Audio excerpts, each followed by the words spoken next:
Hello, hello. Hi, everyone.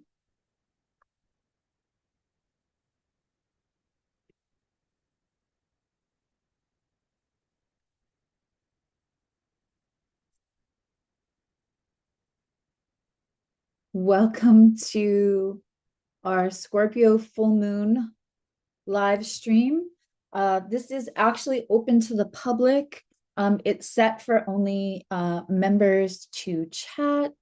The If that was something you were interested in anyway, I there should be a join button, but we're gonna go through um for this incredible Scorpio full moon that's happening depending on where you live, but it is on this hemisphere happening on May 12th at 12:55 p.m. in the afternoon. We will feel it on Mother's Day tomorrow if you celebrate on Sunday, but what I love about a Scorpio full moon, one is that Scorpio dives deep and they uncover the truth, and that is in the name of transformation, in the name of looking under the rock, of examining enough to extract the hidden emotions, the things that we have hidden from ourselves, as much as it is, oh gosh, sorry. My greasy hands always making it look like I have some kind of like Sybil Shepherd Vaseline lens. I promise you. There's no like Vaseline on my lens. It's because I eat and use my computer. Anyway, I keep it real. Uh, so the Scorpio wants to dig deep, and full moons are for truth. They are the most illumination. So I like to talk about lunations like getting up in the middle of the night and getting something out of the refrigerator, but you don't want to turn the lights on. It's pitch black. That's what a new moon is like. And you can navigate that room because you know on the inside, you know where the countertop is, you know where the refrigerator door is. You can navigate that without light because we're using what we know on the inside, not our visuals, not observing. We don't need full illumination. And then from the new moon to the full moon, which is the halfway point of a lunar cycle, not the end of a lunar cycle. The end of a lunar cycle is right before it hits the new moon again. So this is halfway from the new moon that we had in the fall. And so, you know, opening the refrigerator light is like the crescent moon phase. Just now there's a little bit more light, and so on and so on. So we get to the point where now it's daytime. The light is flooding in that kitchen. Everything can be seen. So if you didn't know that somebody left a cup out on the counter, you know now. If you didn't realize something had to be cleaned, the top of the microwave, you know now. There is light shining everywhere. That is what a full moon is for. And so when we have a full moon in Scorpio, we have all of that light, and then we have Scorpio taking it to a deep level to what was hidden in ourselves. And yes, truths about other people can come up. I'm here to tell you that the more you focus your energy on for metaphysical or astrology on other people, you are missing the opportunity. We're all human. We all have curiosities. We all want to know what's going on. We all sometimes want to know what somebody else is thinking or feeling to know whether we're wasting our time or not, right? Check in. I get that. And I'm not shaming you for that. But what I'm saying is when you have astrological events or you get an opportunity to have a metaphysical read, it is a bit of a wasted opportunity if we're only looking at what other people might do, because the person that we have the most control over is us. And the most benefit you will get is what is hidden deep within you that is going to help you transform. We all have things that we think that we have fully healed, and then something comes up and we have now self-awareness of like, oh, I thought that was something that didn't need to be healed. I thought I was okay for that. I didn't even realize that was hiding within me. I didn't realize that was a thing. It was buried so deep. And that Scorpio full moon is going to just come in and bring it up so we can look at it, examine it, heal from it, benefit from the transformation that it will bring. Scorpio is the sign of the detective, right? It's the iceberg. On my Etsy shop, I have a Scorpio t-shirt.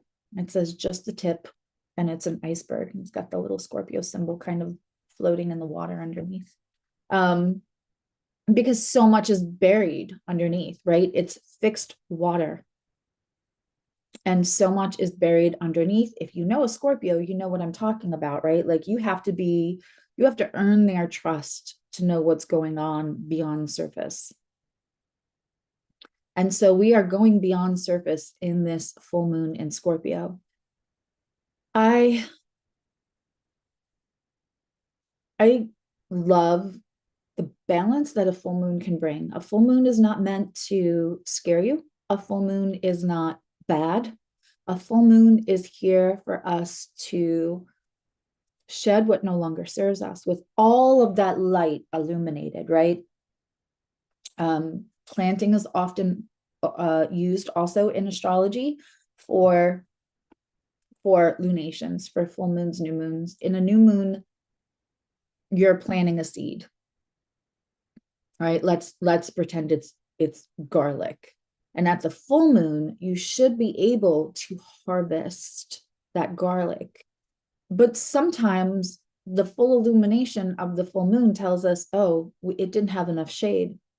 The soil wasn't right. Does it need more acid in the soil, less acid in the soil? Does it need more light, less light? Does it need more water, less water? We can take full stock and have full examination of everything and decide, okay, that was too much. We don't need that much of something. There's something we can let go, and it benefits the growing of the proverbial garlic, but growing whatever we're trying to grow in our lives, growing what we want to harvest most. What are you looking to harvest most? The Scorpio full moon is also going to be psychological for us. It's also a great time to get our finances under control. You know, that bill you don't want to look at, or like maybe you don't know that somebody else was using your credit. Like this is a good time to examine and look at, like, get one of those services where you can pull a credit report for free that doesn't hurt your existing credit report. We're going to look at it also in all the very pragmatic, practical ways with the house subjects. We're going to go through every rising sign. Please know where 22 degrees and 13 minutes of Scorpio is in your chart. We do a lot of as members, we meet twice a week. Once in a blue moon. It's once a week in membership. You're promised 4 to 6 videos or live streams per month, and that is definitely happening. So we meet twice a week, once during the weekday later and once during the weekend earlier. So it works for all time zones and all schedules as much as possible. But one of the things that we go over are those little astrological questions. And so when people or astrologers are saying, where is 22 degrees and 13 minutes in your chart? And you're saying, I don't have any Scorpio. I don't have 22 degrees of Scorpio in my chart. Everyone has 22 degrees of Scorpio in their chart. There is 360 degrees. And those 360 degrees in everybody's chart are divided up in the 12 signs. Each sign has 30 degrees. Somewhere in your chart, there is 22 degrees of Scorpio. If you stick with me and you know your rising sign, you'll be able to know. And I know that for people who aren't members who may be watching, you can't comment, but I promise you I'm going to get to each rising sign, and it'll be fully understood with your rising sign where that 22 degrees of Scorpio is, whichever house it falls in. Those are going to be the subjects that are most likely going to be illuminated with the other themes of it being a full moon and the themes of it being Scorpio. And also we have Uranus conjunct. There are a lot of non-Ptolemaic, as Rick Levine, who I absolutely adore, would say. He refuses to say minor aspects. I have all of that coming up, Juan. Thank you, though. We have a lot of other aspects. I'm going to share the chart in a minute with this full moon, but only the one real major aspect, other than it's in the chart of itself, is kind of hugging angles. It may not be hugging angles in your chart. That means the angular houses. Again, in membership, we cover all this. There's a whole house series. There's a whole planet series. We've already done the moon. But, in the collective, I'm going to tell you to go ahead and watch and listen to Lori Rivers at Awake Space Astrology. She's got the Awake Space Patreon, and she's got Awake Space podcast, which you can listen to on all the podcast players or her YouTube. But she's going to go over it in a collective. With Uranus conjunct, and I'm going to share the chart now.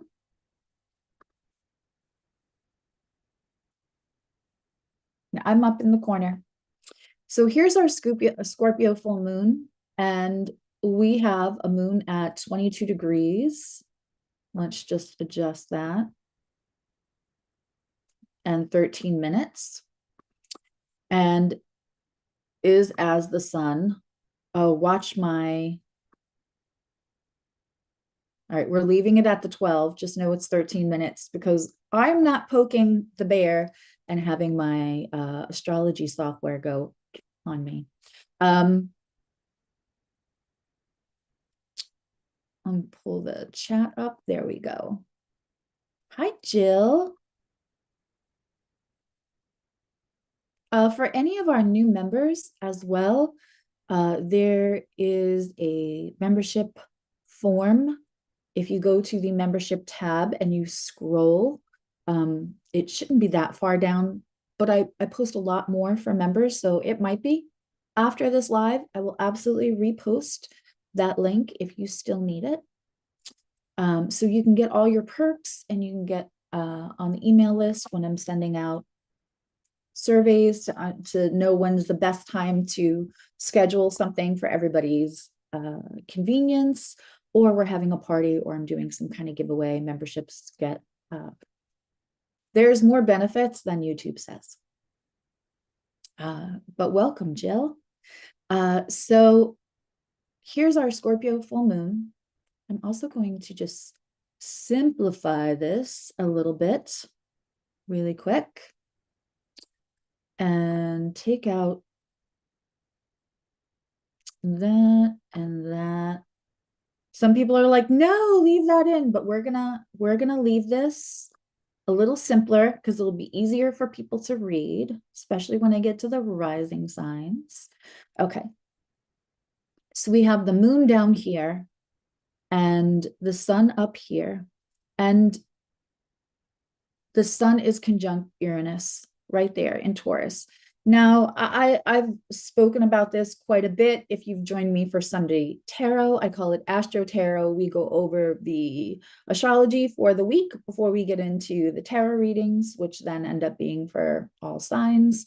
Taurus in Uranus is interesting. We're going to have a lot of interesting in the sky right now, because we have some planets moving into signs where the energy is not the same. It's not so like Saturn and Capricorn is in its rulership, and they both have the same vibe in a different font, right? And so as we move into Saturn and Aries happening on the 25th, I'll be releasing that video to the public. We already did a video for membership. That'll be the video I put up on Sunday, so I can enjoy Mother's Day. It'll just be uploaded. But when we get these planets where Taurus is all about, this is where you build a home, this is where you stay, stability is longevity. I often say that asking a Taurus to make drastic changes is like asking a redwood tree to uproot and walk out of California. Especially like a Taurus rising. Not so much the other placements of Taurus, but especially Taurus rising normally does not love the change. Let me just find that chat again. There we go.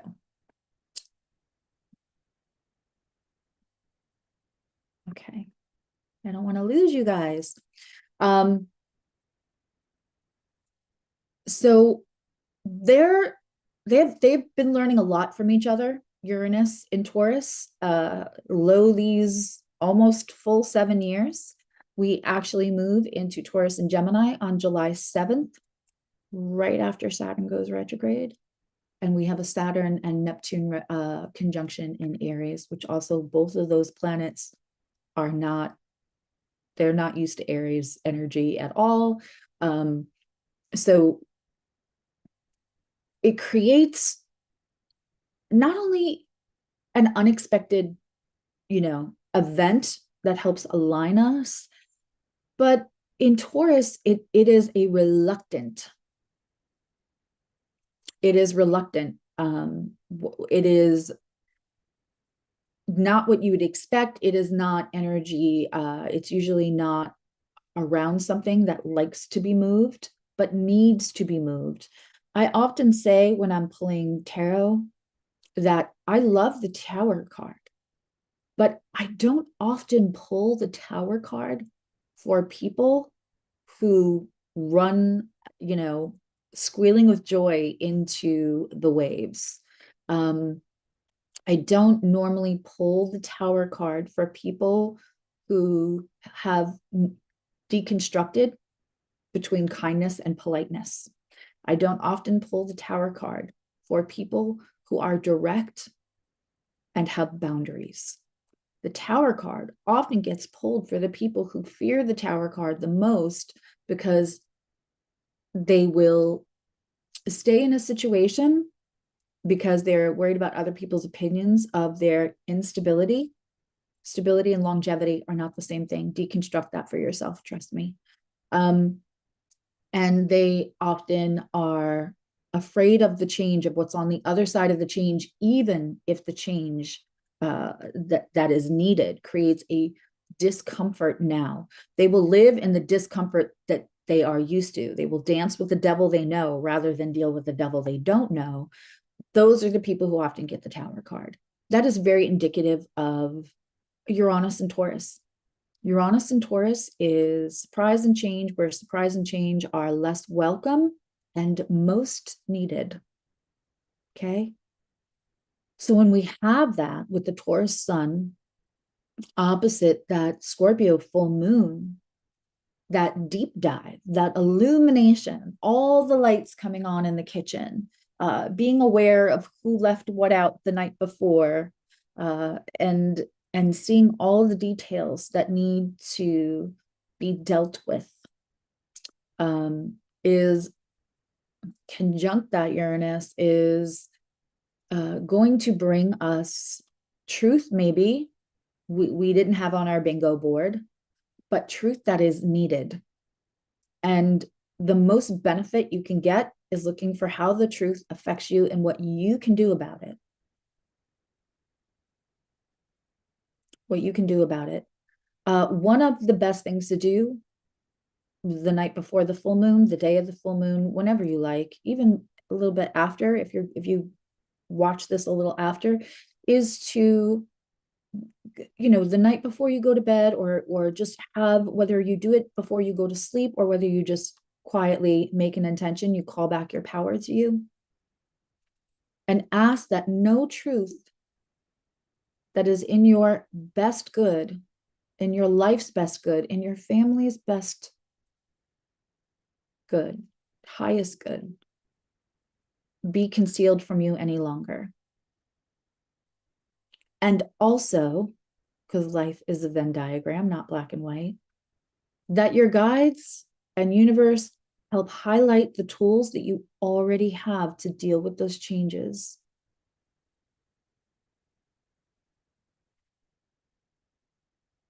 That's how you're going to make the most out of this.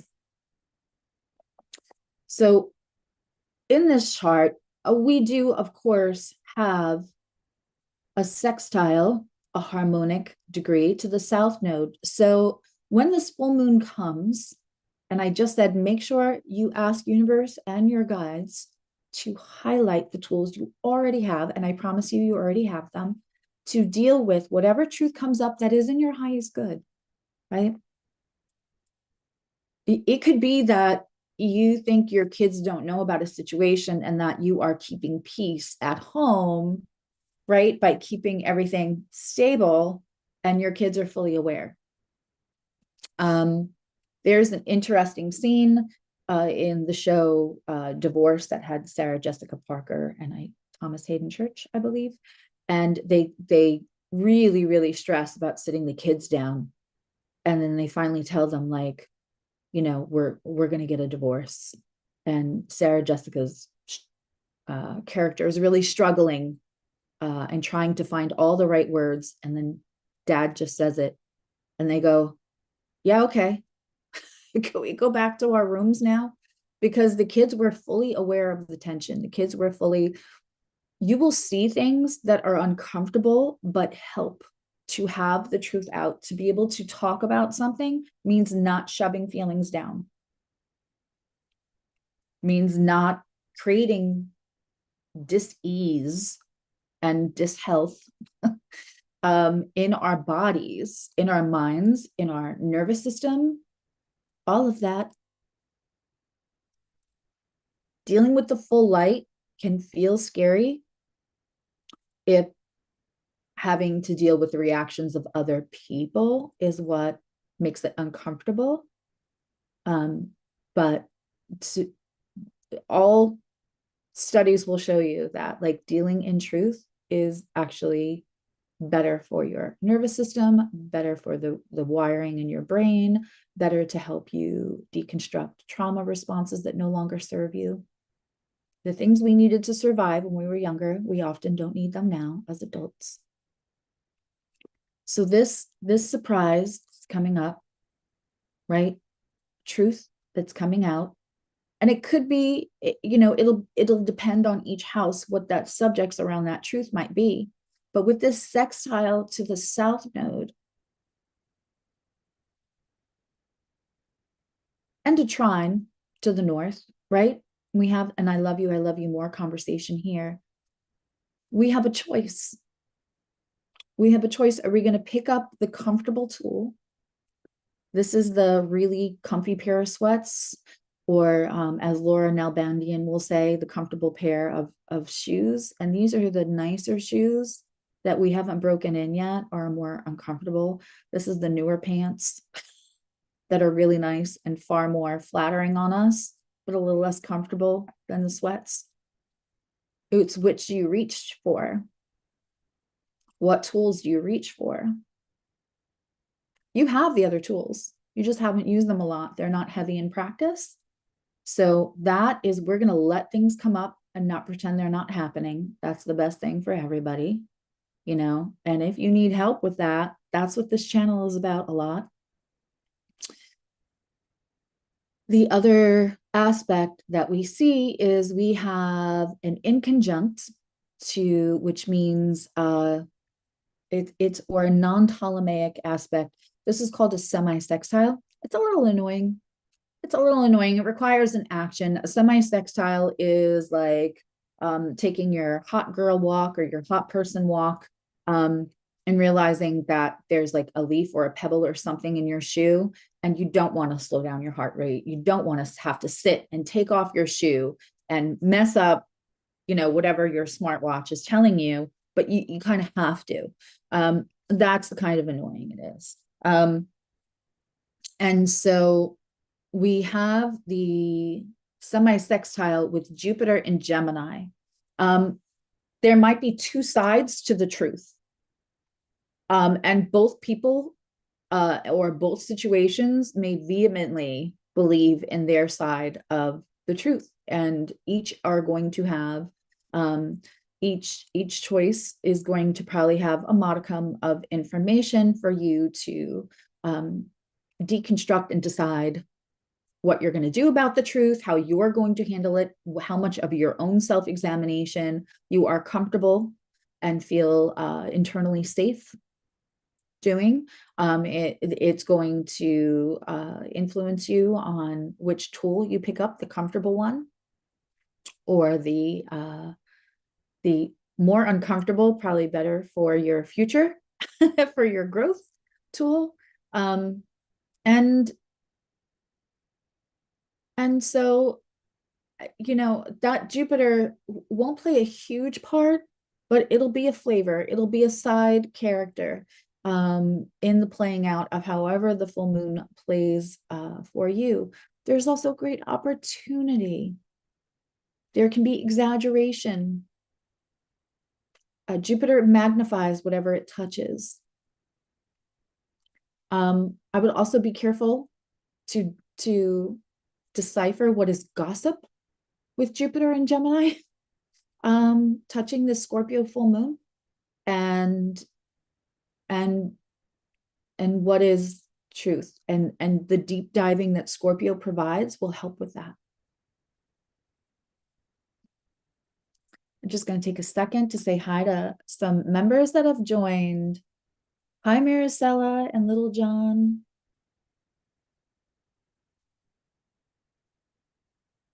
Hi, Zoe. Hey, Adva.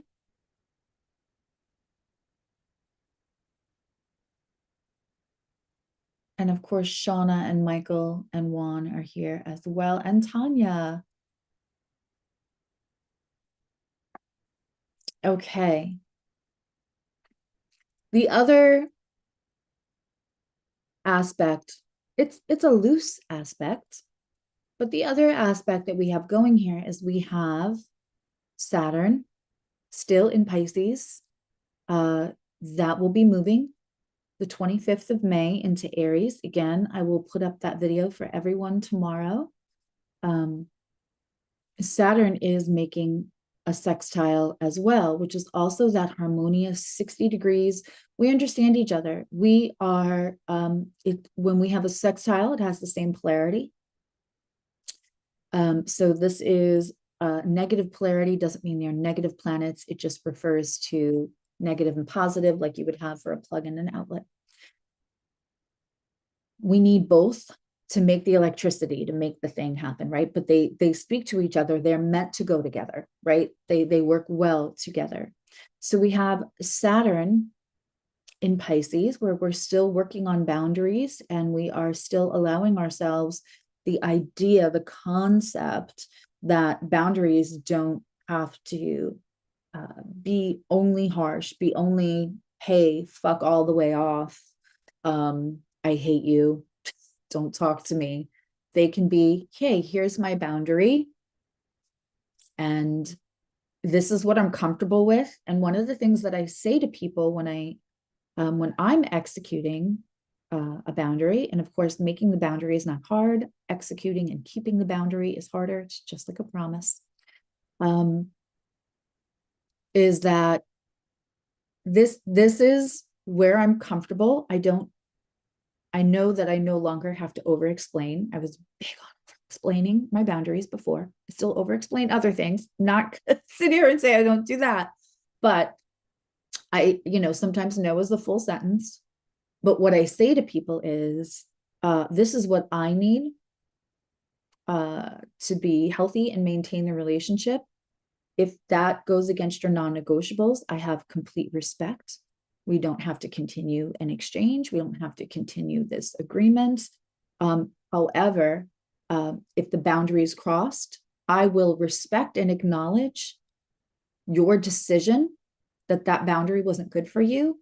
And then without extra conversation, then I'm going to execute my side of the boundary that I've explained here, whether that means lack of contact or this arrangement will discontinue or whatever it means. Conversation will go from deep to light. I don't share myself with you anymore. Whatever it means for each such situation, once we get to a place where we can like softly be like, listen, I adore you. I think you're amazing. I have this thing that I am working on. And so I've found out that this is a boundary that keeps me healthy. And I understand if that doesn't work for you, but I, out of leading from example for self-love and self-respect, I'm going to execute the boundary. And then I will respect your decision. If the boundary is crossed, that means that you're not up for that agreement. And that's fine. And I will have no judgment on you. I will just then execute my side. We don't have to have extra conversation about it. That's what Saturn in Pisces looks like. You got a couple more weeks to squeeze the juice out of that. It will go retrograde again. It will pop back into Pisces again for a little bit before it fully lives in Aries for the next 28 months. But we have a little while longer to really squeeze the juice out of that, and please do. And with the sextile here, with the harmonious, we know how to work together along with the North Node, with that Sun and Uranus. It is asking to put soft boundaries, or however your boundaries are comfortable, with the surprise things that come up. If you're working well together, opportunity favors the prepared, and opportunity is playing a part in this conversation because it's squaring. It is squaring Saturn. It is semi-sextile to Sun Uranus, and then Saturn is in a sextile with Sun Uranus, right? So it's still having a part in the conversation. Opportunity favors the prepared. Figure out what you want to say for that uncomfortable moment instead of stressing out. When we have these mutable signs, it is likely, if that moment happens, especially when a truth comes up and a deep truth that you did not have on your bingo board, we all following here? Knowing what you will say rather than giving into the anxiety that this mutable square, that dysregulated moment that this mutable square may create for you, even if you're not somebody who's prone to dysregulation and it shows up in different ways, being prepared will help you. Knowing what you want to say, writing it down, make a note in your phone. My goodness, I write everything in my phone. As I'm talking and thinking about a full moon, I write the notes down, and then that note creates a document. Everything talks to each other nowadays. You could be having a conversation with somebody and have your boundary statement in your phone to help you. If you've ever had a friend help you construct a text, a letter, help you find the words, because that is something you struggle with in the moment, let your phone be your friend. Decide these things in a very regulated, nervous system fully in parasympathetic, feeling in your power moment.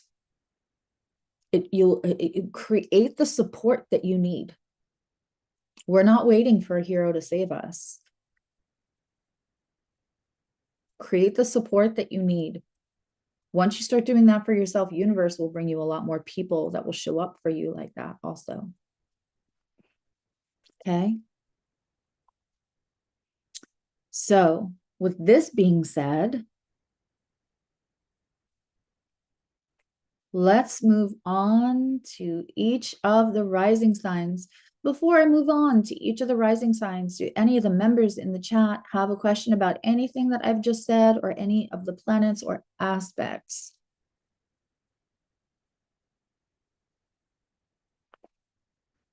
And by the way, nothing is truly incongruent. Nothing is completely void of conversation with each other. So not talking to the full moon, but happening all the same. We have Venus and applying trine, and an I love you more with Mars in fire. So the desire to go get what you want, to put action by what you fucking want, Venus and Aries, is going to feel very palpable while this truth comes up, while you are trying to like quell the gossip and only go in deeply to see how it makes you feel. What are your boundaries around it? What is the opportunity it creates? It may not create an opportunity for somebody that you thought, I really hope this person is my future. What it may create the opportunity for is for you to let go of attachments, because that's a very Scorpio theme, around what things can look like or the truth you want to believe rather than the truth that exists.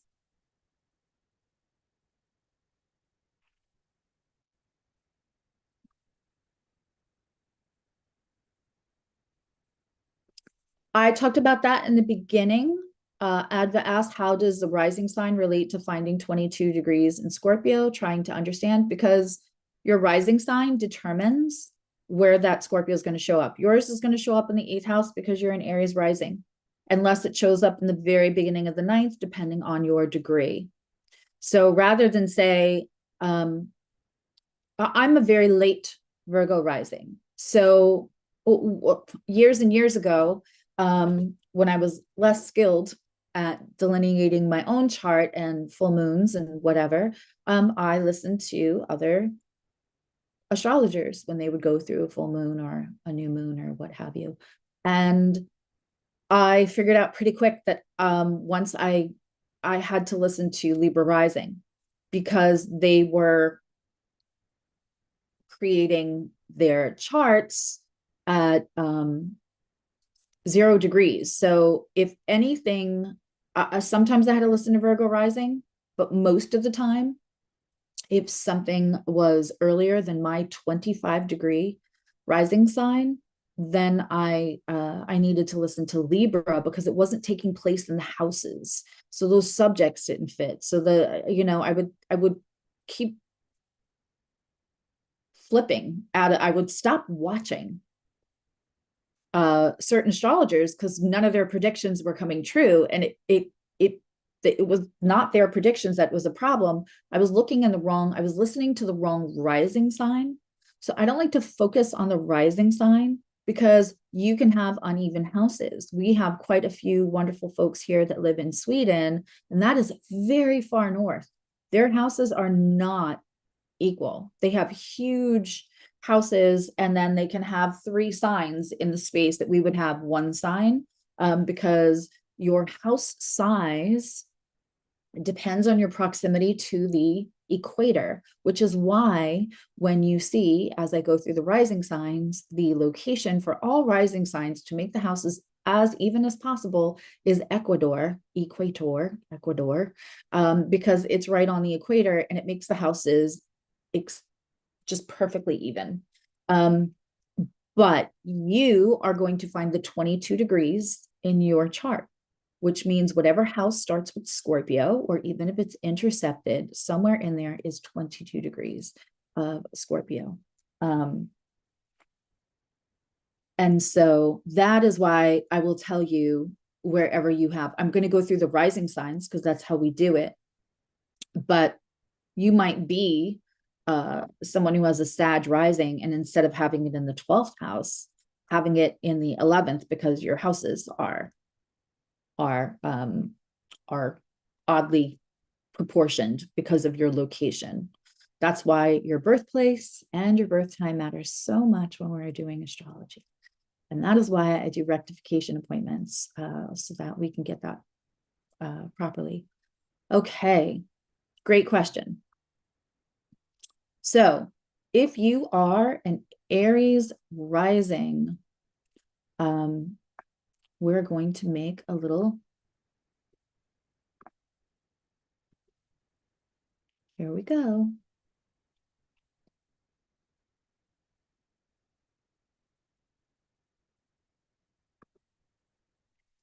So here's our lovely Aries rising.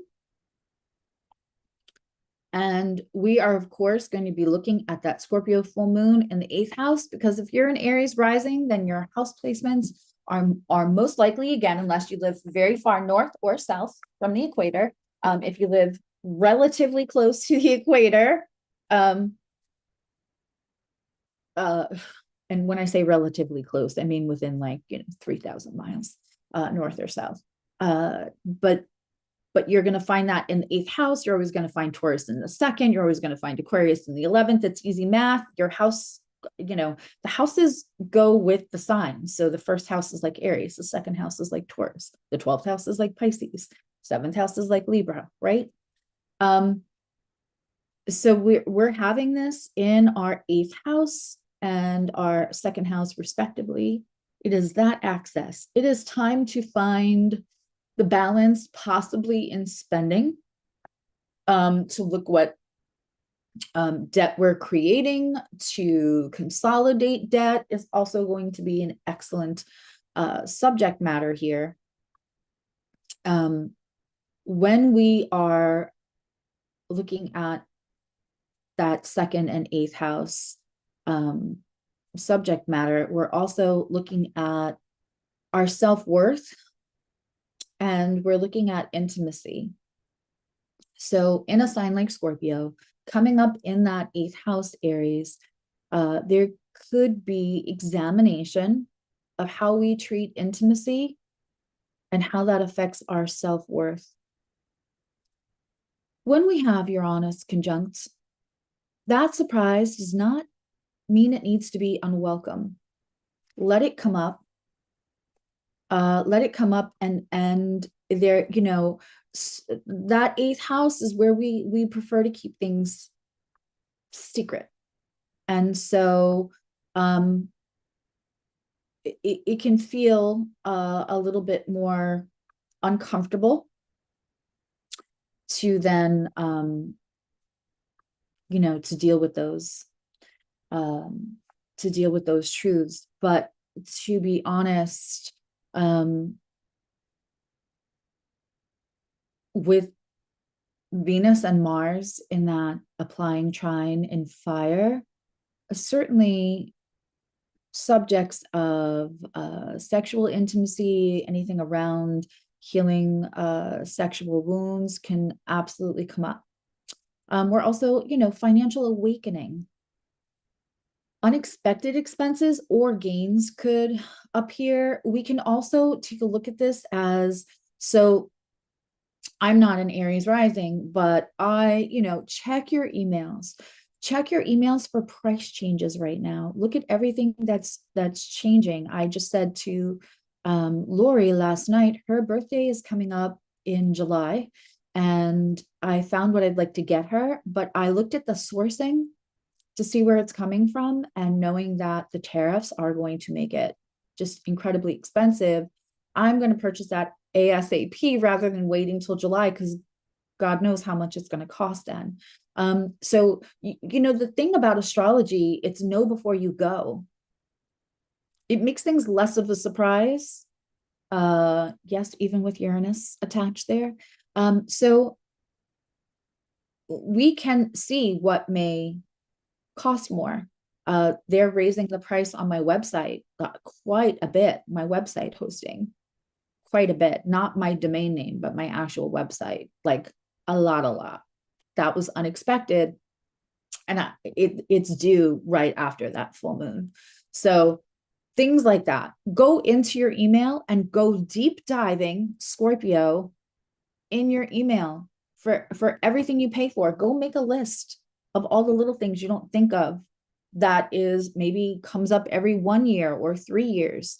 See if you've got notifications about price, because a lot of stuff goes to spam. My emails for members who sign up for this and give me their email willingly in a form, my emails still go to spam.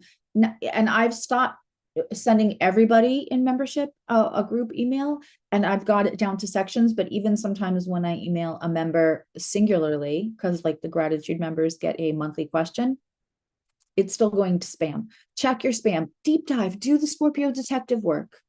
right? So that it's less unexpected. It might be unexpected that you didn't know that that company was going to raise their price, but it doesn't have to be unexpected information when the bill comes. That is where you have control. That is where you have agency. You know, also hidden money patterns, things you don't realize, maybe little things that you don't realize, like, oh, I didn't realize I'm spending $800 a month on that, or $400 a month. In another career that I had, we had they went as one of their bonuses to our team.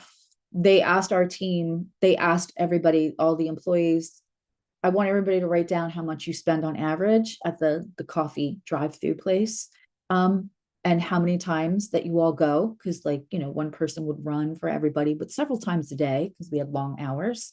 And now I want you to add that up daily, and then I want you to add that up weekly, and I want you to add that monthly, and I want you to add that up yearly. And it was car payment, but we're thinking that's $5, whatever. Those kind of patterns. Inventory your spending, and also, again, we're going to notice self-worth and how that is affected by internalized shame, especially if we were early sexualized, if we were in our foundations, that we had any kind of unhealthy experiences around sex or unwanted sexual experiences before our frontal cortex was formed, and how that is still now. You may have had a trauma response that kept you safer back then after it happened once. And do you need that anymore? How is it affecting your self-worth?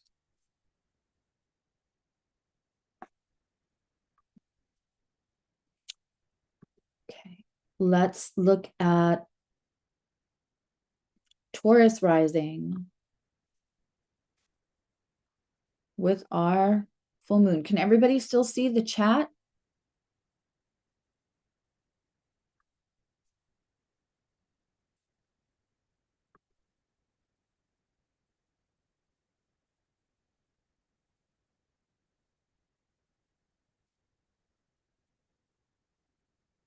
Yeah. Yeah, it is. It's good advice for everybody. I'm not happy about the new, it's a lot because I pay every 3 years. So it's considerable. But I know now, whenever it's a Scorpio full moon, Scorpio Taurus axis, regardless of house, there's still probably going to be a hint of money stuff. And there's probably still going to be a hint of how we feel about ourselves on an intimate level, old experiences that hinder that, and how that affects our self-esteem, because inherently a lot of the subjects of that second, eighth house, regardless of whether you're an Aries rising or not, are still implied within the sign of the energies associated with Taurus and Scorpio. Okay, now we are looking at Taurus rising. If you have 22 degrees of Scorpio in your 7th house, this is you, regardless of your rising sign, but just you're going to look for the numbers on the cusps. And so wherever you have 0 degrees of Scorpio and then 23 degrees of Scorpio, in between that, whatever house that falls in, that is going to be your 22 degrees. So we're looking now at the 7th house. It's 7th and 1st house access. And again, full moons are meant for finding the balance. Let's find the balance. Let's find the sweet spot that we can work instead of going, it's a full moon. Okay.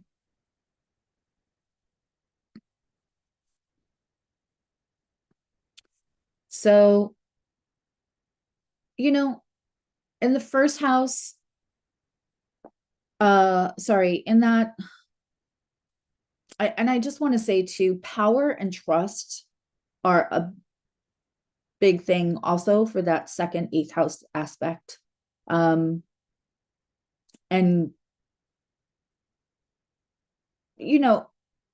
it doesn't mean you will get an inheritance. It doesn't mean somebody, I don't want you to worry, because we know we associate sometimes the eighth house with death.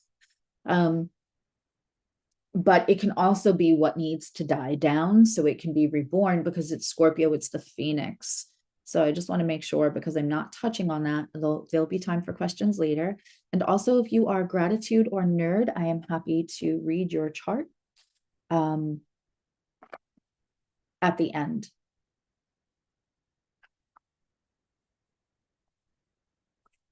So key relationships may suddenly shift in a full moon. Truth about partners, whether that's business partner or committed partners, could be discovered. And Taurus is Venus in a very physical way. It's what you can hold. And so they may that Taurus Scorpio axis, the Taurus end of that may want to make some firm boundaries. Taurus can be it's fixed. It can be pretty stubborn. But you're going to have to decide whether you're reaching for that comfortable tool or the uncomfortable tool, right? What we're listening to also outside of our own intuition and our own knowing, and it's very important when we're dealing with this full moon that we don't take other people's judgment or opinions of how this affects us or what choices we may make into consideration at all. Keep the chatter out of your decision making. The chatter will make you reach for the South Node tools, which will keep you where you're at, and then another event will have to come in, probably knocking harder, until you reach for the more uncomfortable tool. You do yourself a favor by reaching for the tool that helps you and not the more comfortable one. There can be turning points in relationships, sure. Using I feel statements to say, like, listen, this makes me feel, not you did this, is really going to help. Again, don't forget that Saturn talks to the sun and trines the moon. This full moon is applying to Saturn and Pisces. Practice and write down what you want those soft boundaries to be, so that in the moment, if you feel dysregulated, you have what you want to say. And I will timestamp this later, but you can go back after we're done with all the rising. You can go back to what I said about Saturn in Pisces.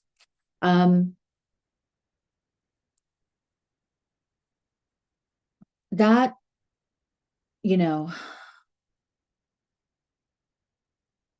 that seventh house also brings contracts, contracted relationships. We know that the seventh house, when it was created, marriage falls in there, because marriage was not something you had a lot of choice about, unless you were so poor that you could marry whatever other poor person you might have fallen in love with. But you had to be at the same level of poor, because it's always been about money, folks. It's always been about power and money. And Scorpio being represented by Pluto and Mars is very much power, and Taurus is very much money. So again, those themes are going to show up regardless of house. And self-worth and intimacy and how those relate, and trying to find the sweet spot, are always going to show up in full moons in Taurus and Scorpio.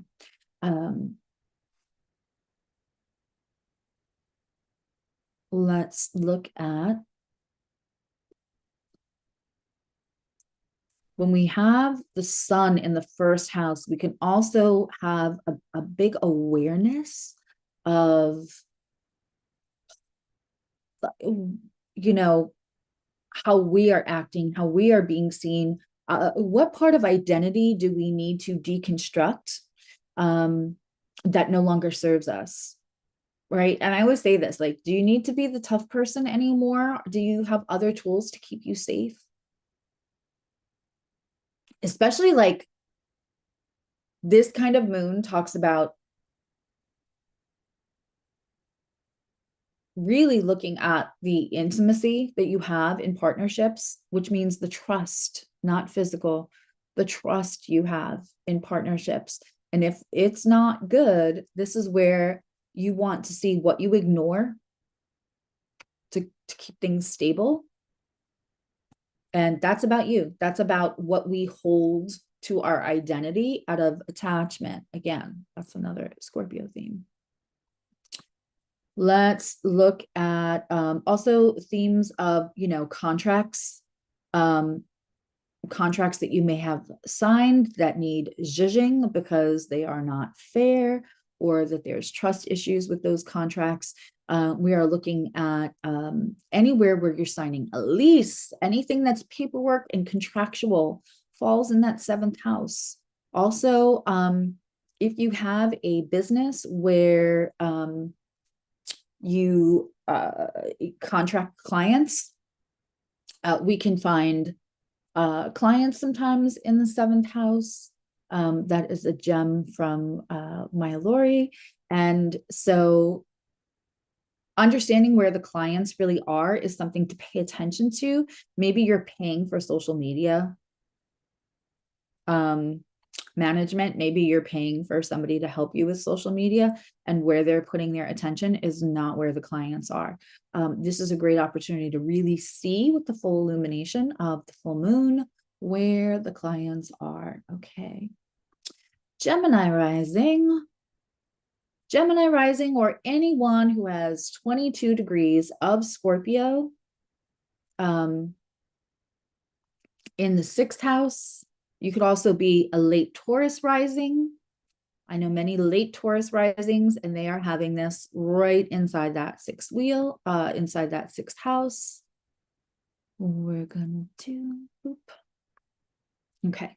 So when we're having this in the 6th house, we of course want to be concerned about our health. The stress, what you've shoved down, anything that you feel like has not been safe, that you do not want to look at trust or betrayal, Scorpio issues, that you are letting affect your health is something you want. It will be fully illuminated for you if you're not already paying attention to that. And the sun in the 12th is definitely going to illuminate some, we have full illumination in both houses here. Not just one. In a new moon, you only have it in one.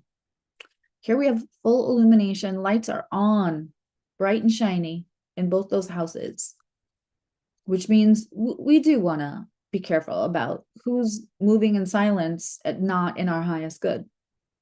But also where we have agency and control is how much are we ignoring? How much are we ignoring of that? And then just shoving it down and letting it, especially the older we get, although anxiety can happen in a child. But it can create real room for very problematic health issues as we get older and things get complicated and our body gives us less of what we need and we're less resilient.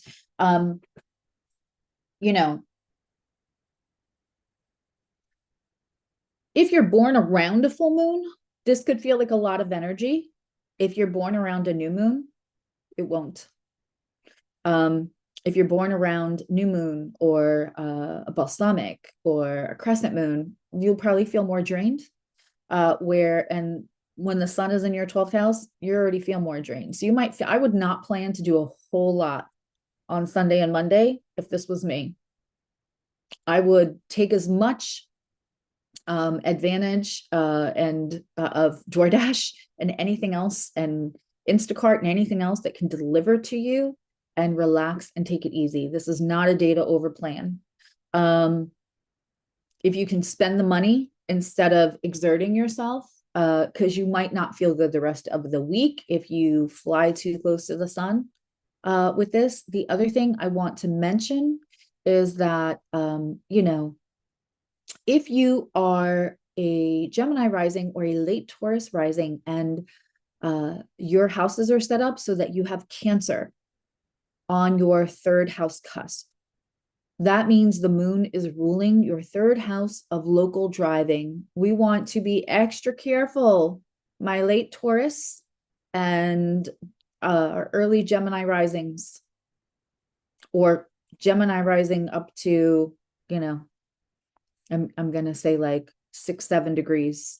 You all have Cancer on the third house, or, you know, again, not if you live in Sweden, not if you live in Australia or New Zealand, but you know, if you have Cancer on the third house, if the moon is ruling your third house, we always want to be careful during a full moon driving. That's just for everybody, okay? For every full moon. You know, you're also, this may feel like a little bit of a dry spell in this lunation till the next, for money coming in, because Mercury's not making a ton of aspects here, and that's where you're getting your money from. So one, Scorpio Taurus is a money sign. Those are money access energies. But also because we have a largely unaspected Mercury, which rules your second house, I would probably be careful with spending, just because money might not be flowing like normal. A good example of this is my daughter is actually a Gemini moon. They told her to pick her week off date. She did. And then while she was home, they called her and said, oops, we made a mistake. So you won't get the paid vacation check until after your year date. Because she tried to say, like, hey, shouldn't I be picking this after I'm fully here a year? And they went, no, we want you to take it now. I think because they were just thinking summer vacations are hard enough to handle. Let this chick pick hers now before it's, you know. So she picked it in a time when everybody else is not trying to. They were happy. It made sense for their schedule. And then they waited till she was home to say, by the way, you're going to have one less paycheck this month. It's that kind of thing. Surprise. When Mercury or your second house cusp, giving away a lot today, people. When your second house cusp ruler is unaspected in any large lunation transit, we're going to be a little more careful about spending, because there could just be a little less flow, right? Because nothing's talking to it. It's not being fed any energy. For more on that, that's what membership is for. Okay.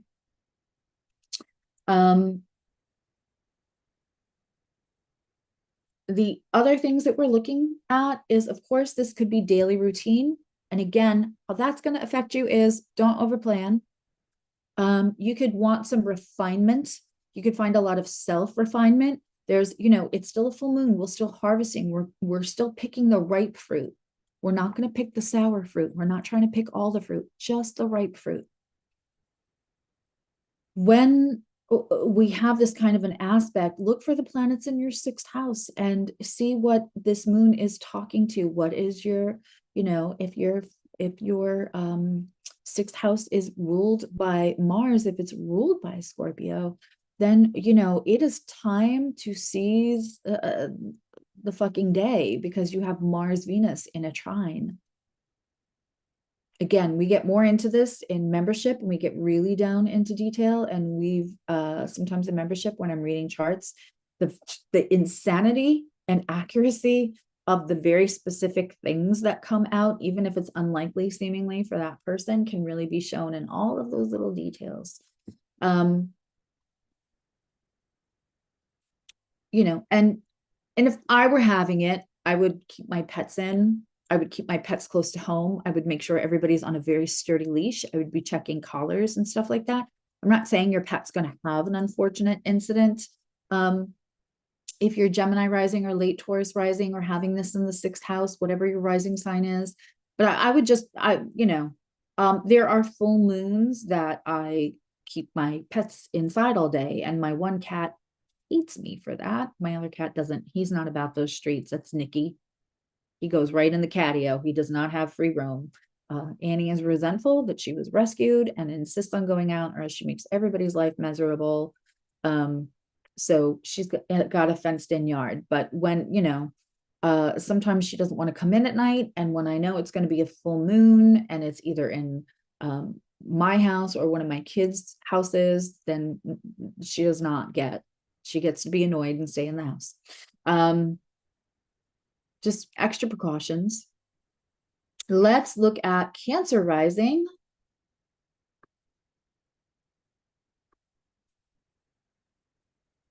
And let me know, you guys can also, if you're not a member and you're watching, you can also absolutely leave me a comment under the video, or on any video and say, hey, this is about your Scorpio full moon.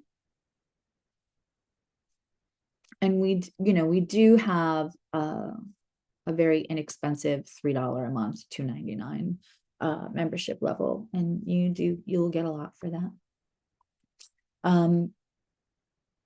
Cancer rising, thank you, Juan.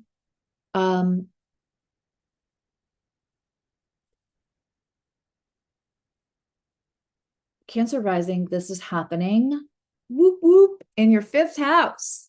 If you are late Gemini or Cancer rising, this is happening probably in your 5th house. And brown chicken, brown cow. For you, creativity, full illumination. Where are you not being creative? Where have you lost all your sense of play? Where are you not, using your imagination? Where are you not creating agency in your own life to create moments of joy? Joy can be found anywhere, trust me. But for sure, a Scorpio moon in the 5th house, brown chicken, brown cow. Thank you for using the stickers.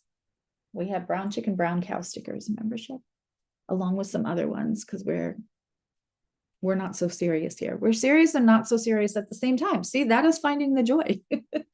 If I have to talk about a full moon, we're going to find, especially in Scorpio, we're going to find the dark humor or any humor at all. And I do have an abundance of Scorpio in membership.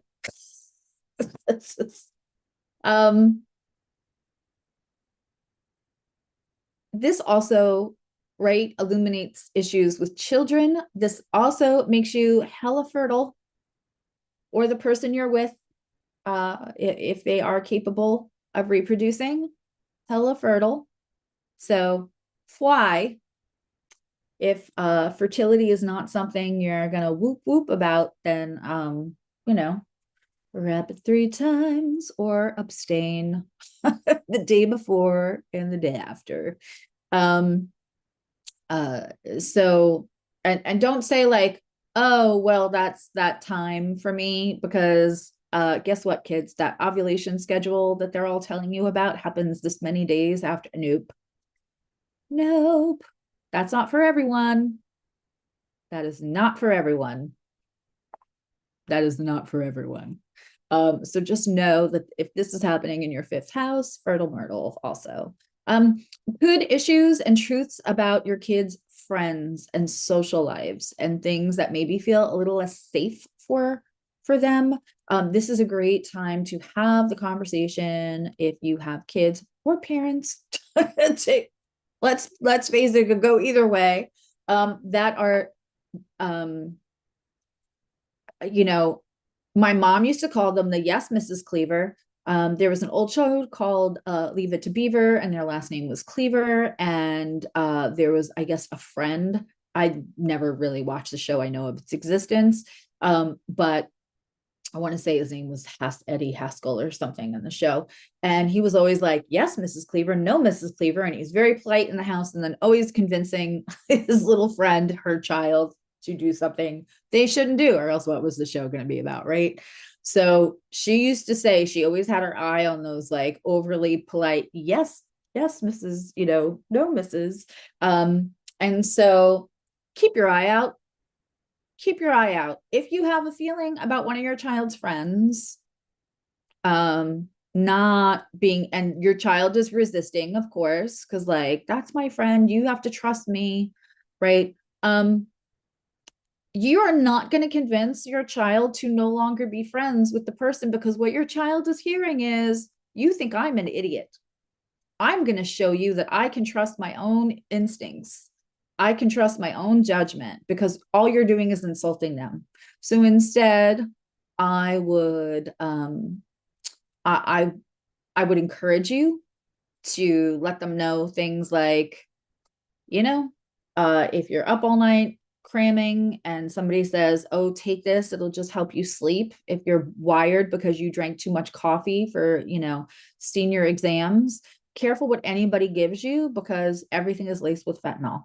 Like, careful what somebody says, like, oh, this is fine, or like passing drinks around, because not your friend may be able to be trusted, but maybe his friends can't be trusted, or the environment, or maybe they think they're not doing anything wrong and it ends up being something wrong. Have those conversations with your kids right now. That is the most important thing. You're never, when you tell somebody stay away from that person, what you have just done is invented this new fun crazy glue. That's I promise you, that is what will happen. So we're not doing that. We're not about that life. That was our parents. That was not for us. That's we're not that we don't do that now. We don't try to tell our kids, you can't trust yourself. That's not a good message. Right? Making sure that they have full understanding of their own self-worth, so they don't do things that they don't feel comfortable with to get to be accepted. That's where you want to put the energy. Not, I don't like him, don't hang out with him anymore. That never works. Enter Romeo and Juliet. You can't tell people to stay away from each other. It has to be one of those two people's decision. And the way we do that is instill self-esteem and empowerment and agency, rather than make them feel that they have no power because they cannot be trusted.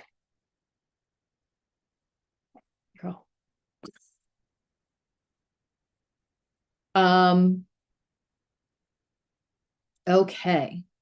Let's look at, and again, you're always going to look at that fifth house ruler and see what that ruler is doing. And again, all the house rulers are most likely going to be, once in a while, it won't be Scorpio. But most of the time it's going to be Scorpio ruling that house. And you could have an intercepted house, but then we know that the full moon is kind of being ruled by that Mars Venus trine, which is in fuego, hot, and wants what it wants and is going to go fucking do it. So keep that in mind too when you're telling your kids, oh, don't hang out with them, don't go there.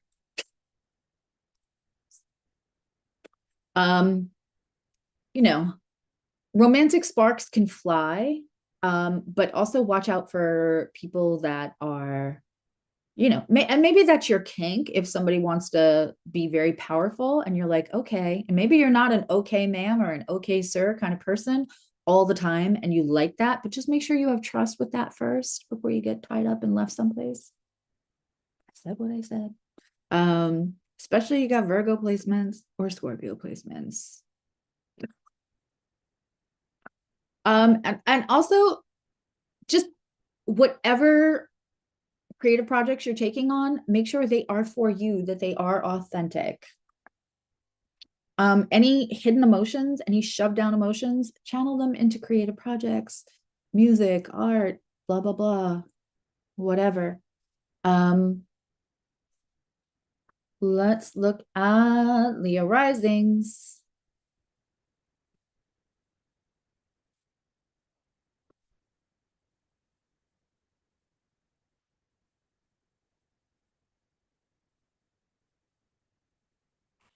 Okay. I was checking the comments to see if there was anything for me to answer, but it is not. Okay.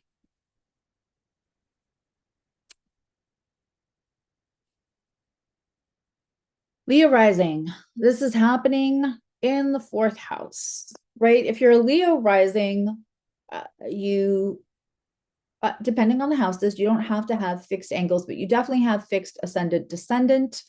And so now this fixed full moon with Uranus. So again, it's where change needs to happen, but doesn't want to happen, but needs to happen. And truth where you don't want to know it, but you're about to know it. And then what you do with it is that's where you have the power and the agency. This happening in your fourth house again. It's interesting. If you have a bug right now about grabbing some real estate or traveling or anything, you know, I'm gonna say that make sure that everything around your career before you schedule long-term dates, and also like scheduling long-term for travel or surgeries or anything, that's a great time to employ an astrologer. We talked about this on the astrologer roundtable last night, which I'm sure Lori will post later this week. But I mean, astrologers and metaphysical practitioners are being employed by everybody who has power, right? That's how a lot of them, and one particular we can think of, stays alive past clearly TIAs or something, because we are mush in the brain, but we are still walking and moving, and right. You want to have an astrologer for health and scheduling stuff. Not every astrologer is qualified to do and don't do major health stuff with astrologers unless they are a qualified medical astrologer with some medical history and education as well. But certainly scheduling stuff. I would make sure that everything is secure and good, and you don't know, like a boss is leaving or a department is closing, especially right now, before you make any real estate deals. You might, and I would maybe ask for a second, if you were purchasing real estate right now, it could be fine. Watch the expensive things, watch how much your things are getting added on that don't need to be. And I might get a second inspection. I might, instead of who anybody's real estate person recommends, I would possibly go find an independent third party inspector, just to make sure everything's copacetic and we're not using desire and extravagant desire because you waited for this so long, and it's time to harvest, and it's time for your there are things that you can do, and I'm just going to bring this up because it's coming up. Today is my dad's birthday. He would have been 95 today.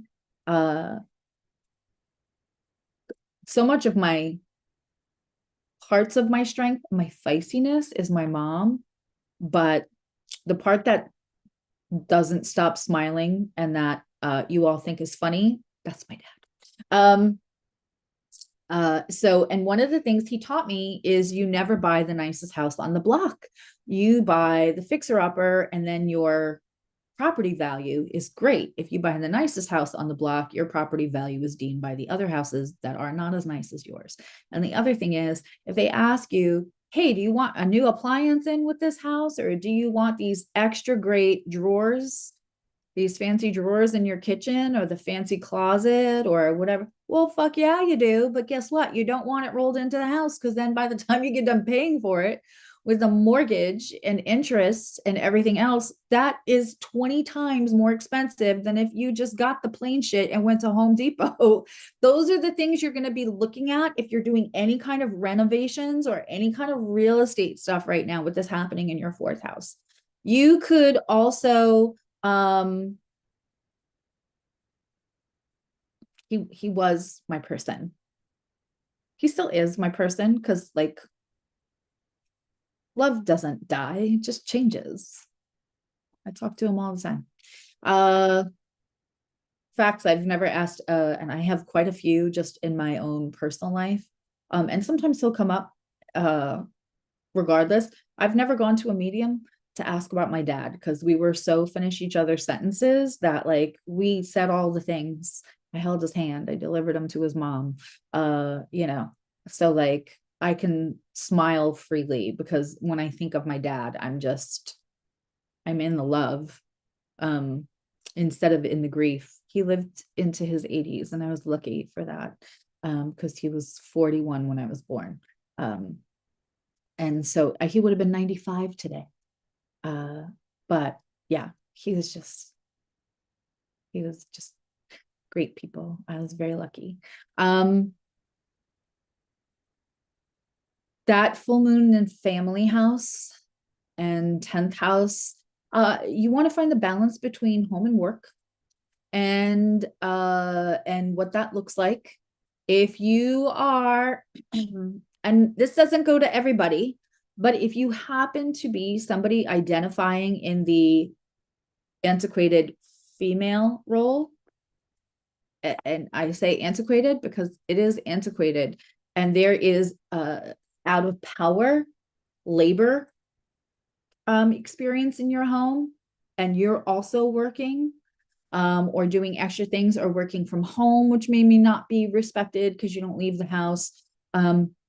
This is a time to have a conversation about it before it explodes, and it will explode if that is your situation and you're not having the boundaries conversation about it, right? Roll back to the beginning. If you're just watching for your house, it's really important that you go back to the beginning later and watch how I talk about the full moon and what it means in general, so you can apply it to these subjects. And also because I talk about the Saturn and the Jupiter and the nodes and what's going on with Venus and Mars, because Mars is part of what is ruling, you know, the Scorpio full moon. And, you know, we could really get into the nitty gritty, but we also have a sextile between, which we've had for decades, but we have a sextile between Pluto and Neptune right now in Aries, which is very feisty. So there's a lot of like truth is going to come up, and then there's a lot of feisty energy. So if you find out the truth about somebody in your family,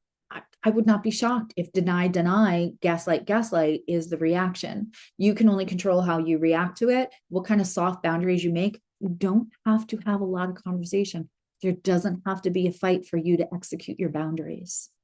That's a lot about what this full moon is also.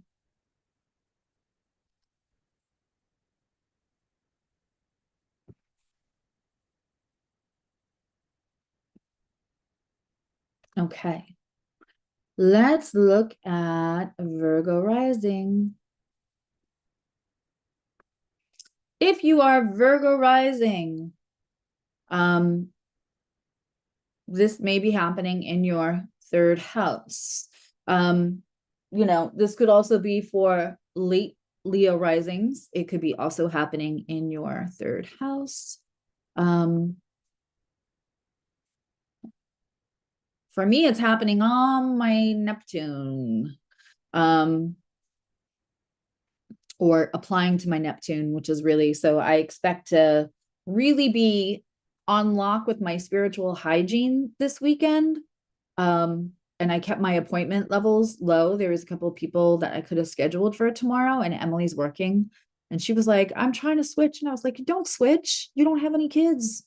Everybody's got a mom. If you're here, you have a mom, whether you're going to go visit her in a mausoleum or spend time with her mindfully. Like everybody's got a mom one way or the other, or a mother-in-law, but you don't have kids. You got to let the other moms have the day off. Like I fully expected you to work.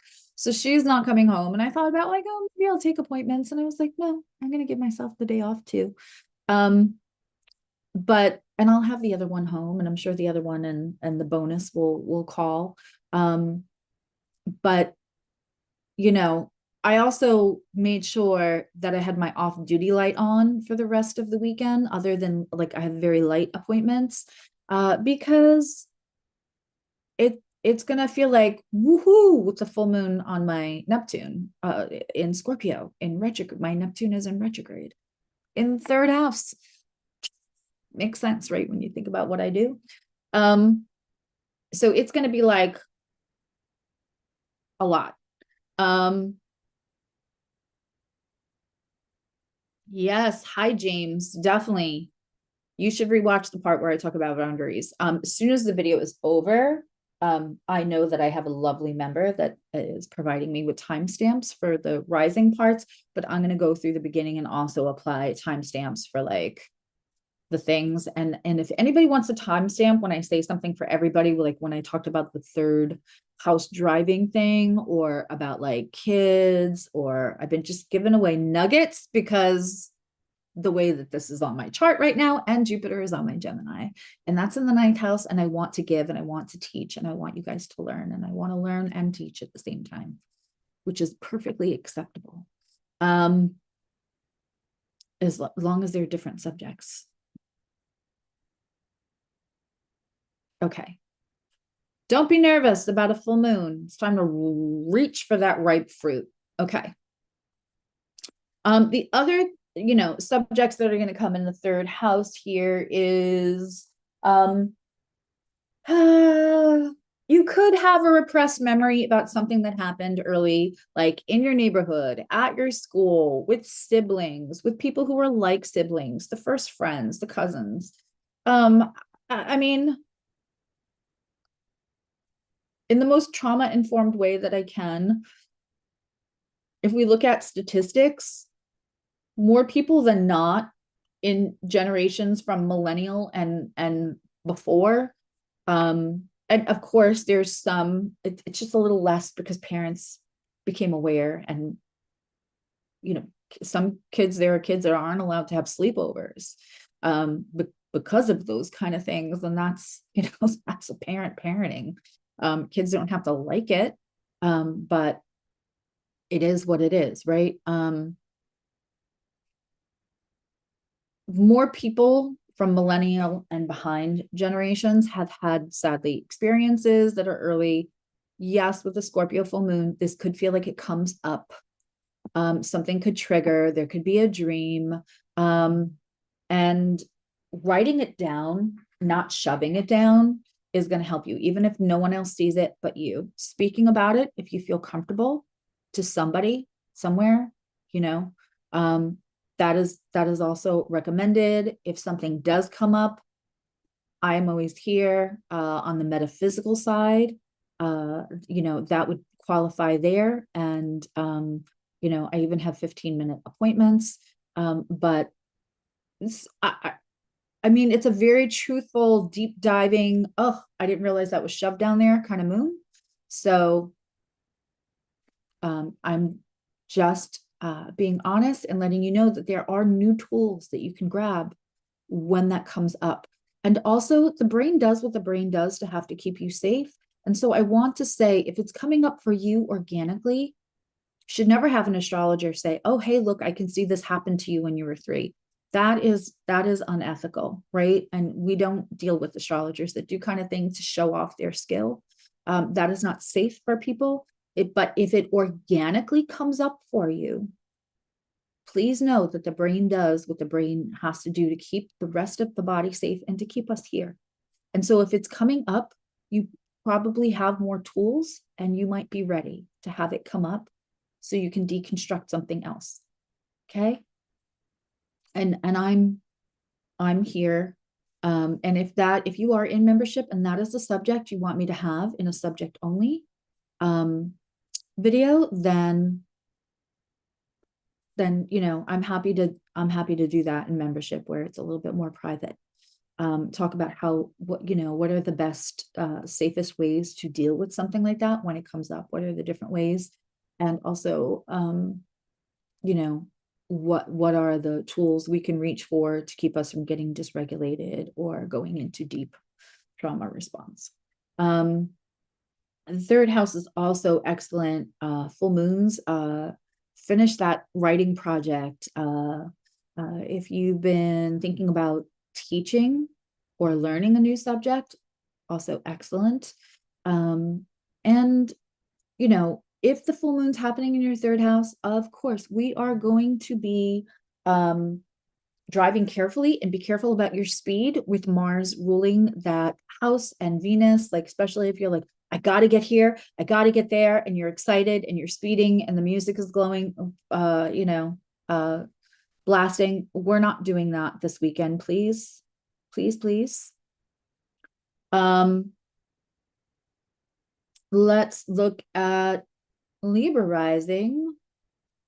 We're halfway through, folks. I like to be thorough and I like to talk about the things that other people don't talk about. I'm not saying most astrologers won't tell you this because that's an ego-based statement. I'm saying that I am trauma-informed support certified. So I feel comfortable gently bringing those things up. So those are the things that I'm talking about. At no point am I saying that there aren't other astrologers that are going to cover all these basic subjects about the full moon and the houses. Probably all with their different flavors. And you should watch more than one. But I just want to make sure I'm not, because we don't, that's a red flag when people are going like, most other astrologers won't talk about this, or don't talk about this, or blah, blah, or I'm the only one that seems to be, when it's a basic astrology subject. That's an ego-based statement. And that's just a red flag. It doesn't mean that they're not skilled, but that's a red flag for them, how then they're going to put their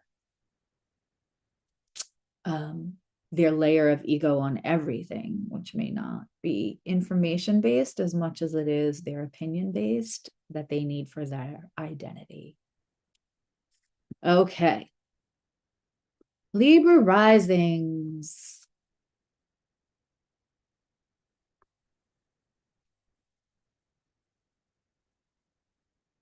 Oop. Okay, if you are Libra rising, this is happening. Nope, that's not. Why does it say that? Hold on one second, kids.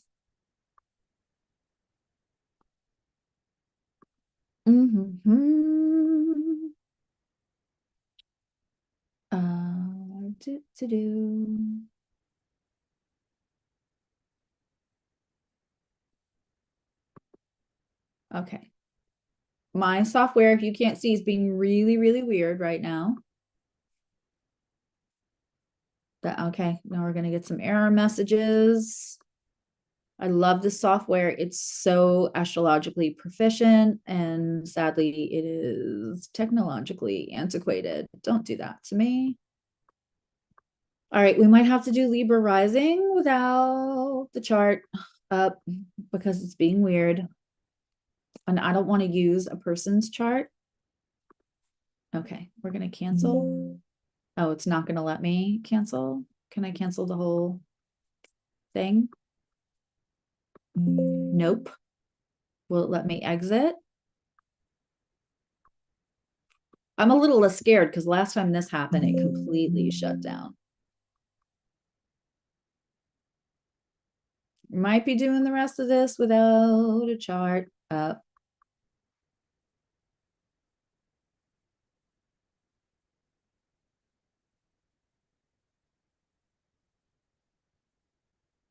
Almost. Okay. That is that. Let me see if I can quit it through here.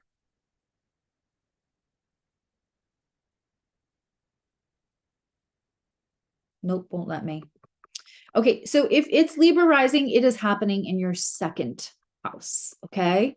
And I'm sorry that I will not have the visuals for you right now. You're going to have to deal with the visual of me because I didn't prepare any of it because I was going to share my screen.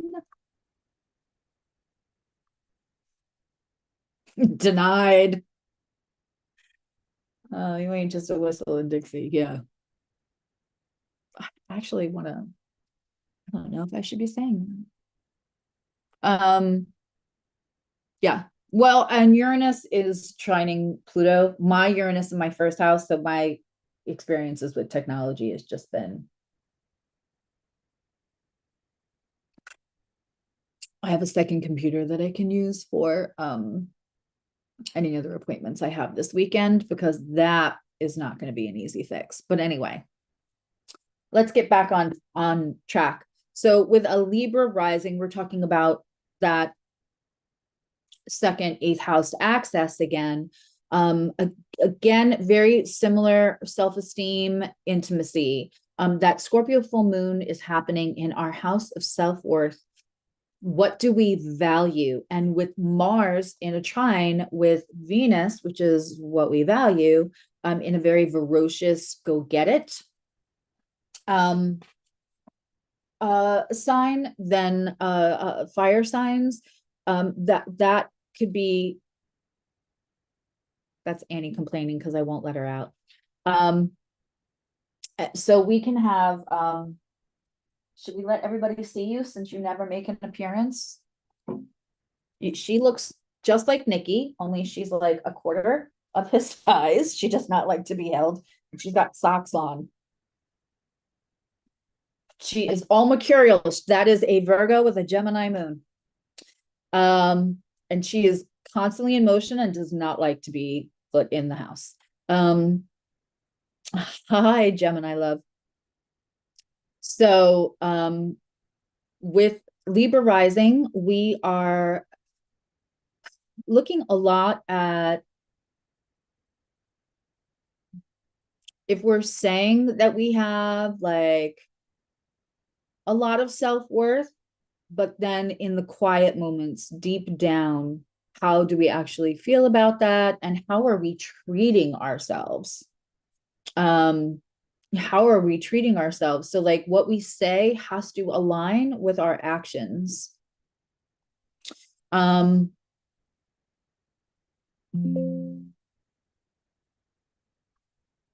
really want my astrology software back. Okay, not happening. I get it.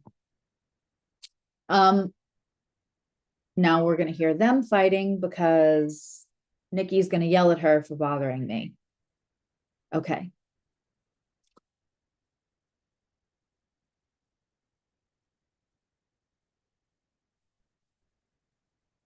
Give me a second, folks. So sorry.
I have almost my youngest will be 16 and he's very just well behaved, low maintenance, and an absolute joy. But those two cats are having like two furry toddlers or two cantankerous senior citizens, given each day could be different. Sorry about that. Also, just to give you a little astrology lesson, that Uranus is hitting my ninth house, which we also would find like broadcasting, podcasts, teaching, talking about this stuff. It's a very public house. It's philosophy, astrology. And so the fact that Uranus went wonky on me and my software stopped working in the middle of a live stream is just, that's astrology. So, to finish up Libra in the second house, I'm so sorry, Libra risings. We are also, looking at the same financial stuff as the Aries rising, as far as that access. I would really kind of be mindful of spending. And also the correlation between spending and self-worth is that your Pluto ruling Scorpio is about power, being a magnet, and sometimes also that can speak of overindulgence or obsession or feeling almost addicted to something. And so examining if the spending creates the oxytocin, serotonin hit for you, that little to replace what you might really need that's being covered, that deep down discovery Scorpio moon could give you.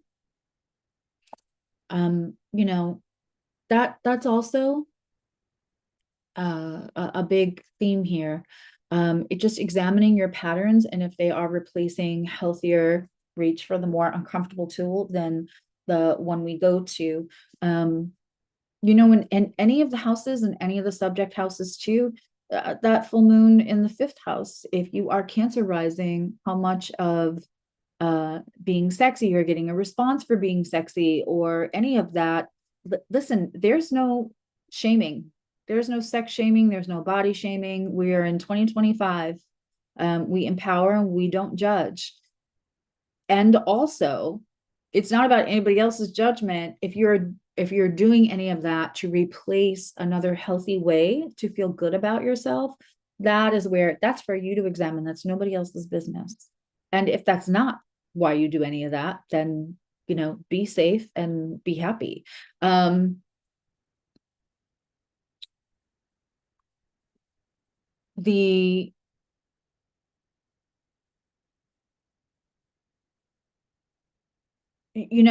Uranus there also could present a surprise option for a new stream of income.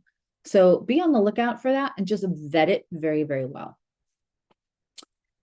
Scorpio rising, this of course is happening in your 1st house, or if you have 22 degrees and 13 minutes of Scorpio in your 1st house, we are looking at that 1st house. This is identity of self. Where are you? This is a very, very easy moon to look at. Also, if you are late Libra, this could also be happening, very late Libra, after 23 degrees, most likely. This also could be happening in your 1st house. This is a very easy one to delineate. We are looking at, what do you no longer need? What can go to die about your identity that you used to need to keep you safe, to keep you from being intimate with other people? Scorpio risings are very private, and as a Pluto on the ascendant, I will fight for your right for your privacy and autonomy. There's nothing wrong with that. It is anywhere that we might be pushing people away in the guise of privacy and autonomy, out of a fear of intimacy, or out of trust issues that were probably created by somebody who did something you did not ask for. You did not, the wounds are nothing we ever asked for, and it's nothing we ever deserve, but they do create trauma responses. And some of them are so nuanced that we don't realize until we have a Scorpio full moon like this to come up and present it to us. And with it being in that 1st house, that for sure is going to create an exploration of identity and what we no longer need to do. Do we Do we no longer need to prove to everybody how fucking resilient we are? Do we no longer need to prove to everybody that your words don't get to me? Because not giving them the satisfaction of their, or of giving them a reaction to their words is one thing. I applaud those. I applaud those lack of reactions for people who don't deserve the energy.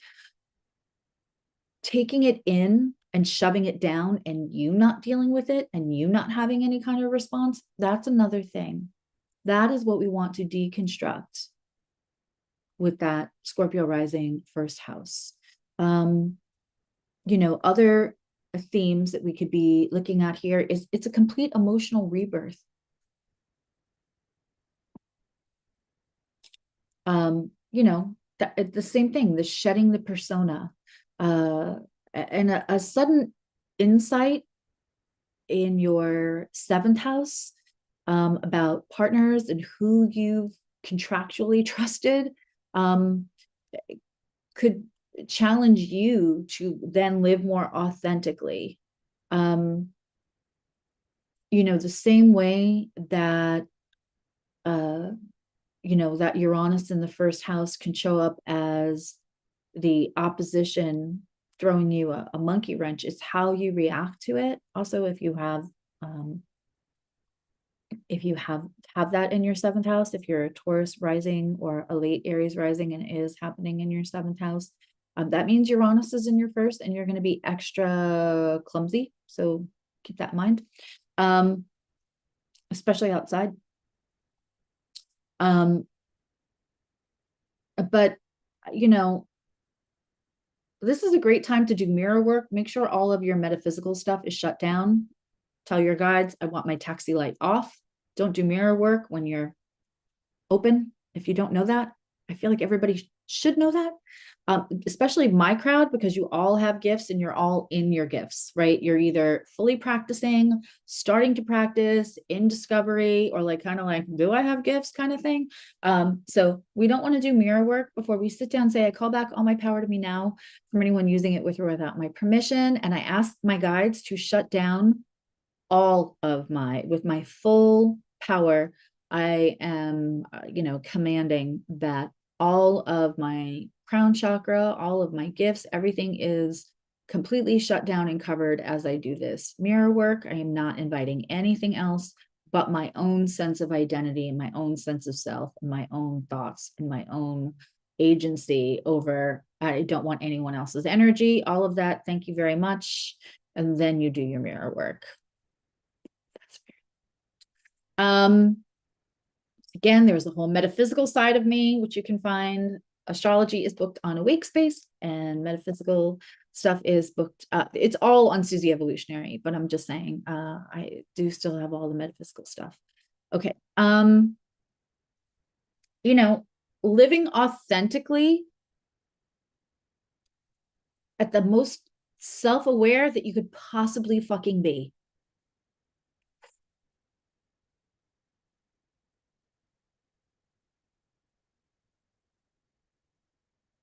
I think I need to say more than that. If you are Sag rising, this is happening in your 12th house. Again, I apologize, people who are coming in from Libra rising to Pisces. My software shut down. People in the chat can attest to that. It just, the last time it did this, I had to completely unload my, I had to, it happened 13, 14 months ago, and I had to get rid of all of my info. I lost everybody's saved stuff. Now I have that on another computer as well, so that won't happen this time. But yeah, I apologize you don't have the chart up. Let's see if I have, oh, I just thought of something. Won't be a Sag rising chart, but I might be able to just share a chart. That won't help you though. That'll help me because I'll be able to figure it out. That won't help you. Okay. So if you are Sag rising, this is happening in your 12th. Scorpio full moon in your 12th. Do all the spiritual hygiene. Welcome to your spiritual full awakening, full awareness, full illumination. You know, I rebuke and reject that it has to happen. All love and hugs to you, James. I am rebuking and not accepting that it has to have technical difficulty. Nope, not taking that on. No, we don't want that. We want more of everything working. So 12th house. People who are posing as friends, it's the hidden enemies house. I hate to say that when you have a full moon in that 12th house. It doesn't have to happen. And you don't have to look for other Sagittarius people to be in there trying to like fuck around and find out. Listen, Scorpio, you know, you have so much power. You're ruled by Pluto. You just need to use it. Scorpio does tend to have a lot of early trauma. And I mean early to the point where it doesn't feel like their power exists. When a Scorpio grows into their like healthy power, woo, that's why Scorpios are so hot and so magnetic to other people. It's sometimes because it's that like brooding person who doesn't realize their own power, but we can all smell it on them. They just don't recognize it from themselves because they were bathed, they were like baptized in trauma. And so early on, they don't have a sense of their own power. And so you in that 12th house, especially, set intentions. Say like, show me whoever's not my friend. Show me who I should watch out for betrayal. And then trust it. You know, ask your guides, make my left hand tingle, make me have a chill on the one side of my neck. Ask for physical signs that you can clock. But I would just be looking. I would use that Scorpio detective work to just make sure that everybody who says they have your back has your back right now.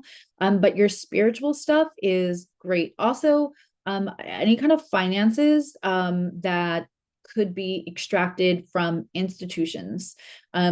So if you work in a hospital, anything that can be considered government, state run. So any of that, if you're looking for a job, or if you feel like you're done with your job, those subjects could come up. And then in the 6th house, if you are having stress and all of a sudden having an unexpected health issue, look to, if you are working in any of those kinds of places, I will be looking to make sure that it's not time to go. Whatever, you know, things in the 12th house can also sometimes drain us. With the sun in the 6th house, you also, though, could have a great bounce back or resiliency or vital energy for something that does ail you, as long as you're examining that 12th house side too, you'll get a diagnosis. You know, if it's a small health thing, and you'll be able to bounce back pretty quickly. But you know, there is being aware of how supportive of your mental health, and everybody needs to be support. Everybody has mental health. We all have physical health, we all have emotional health, we all have spiritual health, we all have mental health. We have a brain, we have a thought system, we have a thought process, we have a state of mind, and we want that to be in optimum health, right? So if you are Sag rising, or a very late Scorpio rising, we want to absolutely be looking at how are we supporting and how are we not supporting, because that's what you will be shown, and how is that affecting our health, our daily routines. This could be something as simple as you run late quite often, because the anxiety, you are a procrastinator, get ready kind of person. And that could be illuminated, but find the solution. It doesn't illuminate to shame you. Astrology has no judgment on your life. Astrology has zero judgment on your life. Things don't get illuminated to shame you, to make you feel bad, to make you run from it. It's trying to just help you bring self-awareness, right? The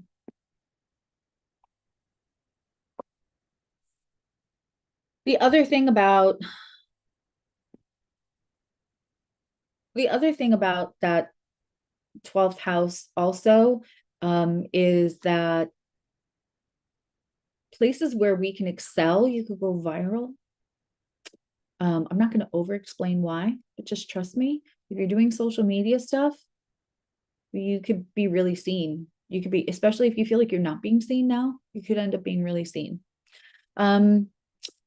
If you are Capricorn rising, this is happening in the 11th house. And or if you have 22 degrees and 13 minutes of Scorpio showing up in that 11th house, then that's where this is. That's the 11th house. You know, yes, it's going to illuminate friend groups that, again, trust and all of that. Friendships could either blossom. You could find a friend where you didn't think you would, and other friendships may just kind of like end abruptly. Don't take that on. If a friendship ends abruptly, that's not a judgment on you. That's astrology coming in and telling you to congratulate yourself on your escape. That person doesn't have to be a bad guy. There never has to be a villain. There never has to be a villain. But if somebody's ghosting you, that's about their discomfort with confrontation. It has nothing to do with you or your value or your worth and the effort that somebody puts into you or communication with you. If someone ghosts you, that is about their issues and relationship with confrontation. And it is not about your worth of whether somebody makes effort towards you or communication with you.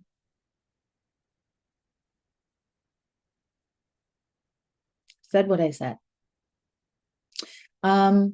You also, this could be a time where all of a sudden you feel very inspired. Don't forget, Mars, Venus is ruling all of these houses, if that's the house that your full moon is in. Most likely, rare occasions, no, but most of the time, yes. So you could all of a sudden feel illuminated and impassioned to turn your social views, on, to make them public, to put them on the internet. So somebody who really was like, nah, I like to keep politics off this or that, could feel all of a sudden so impassioned that it's time to take action for the kind of world they want to create.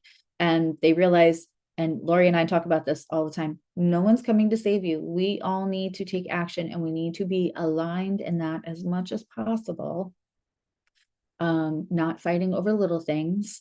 But aligning yourself and taking action, if that's something that you're like, yeah, I agree with that, and you were just talking about it, not being about it, that is, you might get news or get information about something happening that you were unaware of before, and now you want to be part of the solution, the part of humanity that you can be proud of, especially in Capricorn, your reputation, Capricorn rising.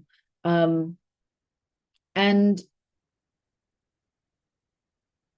you could also get involved in a very tech-driven project, or realize that something that you thought like, oh, I would never be able to figure that out, really works for you very well. Creative illumination along with the tech could lead you to be able to pick some very ripe fruit, and Capricorn is excellent. Capricorn rising is excellent at that. You know, go ahead and get more involved in online things, online games, online groups. I say that to people all the time. If they have a new interest, you can go on Facebook as like McHarry Milkface. No one cares. Go be anonymous and then go join the groups. And the reason that you would be anonymous is just so we're aware, we don't want old lovers, workmates, or family finding us. So you might have, like, some people have a Finsta. You could have whatever that would be, because Facebook already starts with an F. So fake book.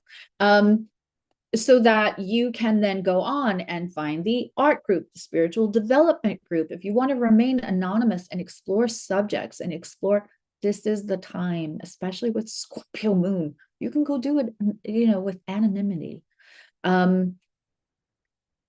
Update your LinkedIn, your aligned, because that is like the less suit and tie version of LinkedIn.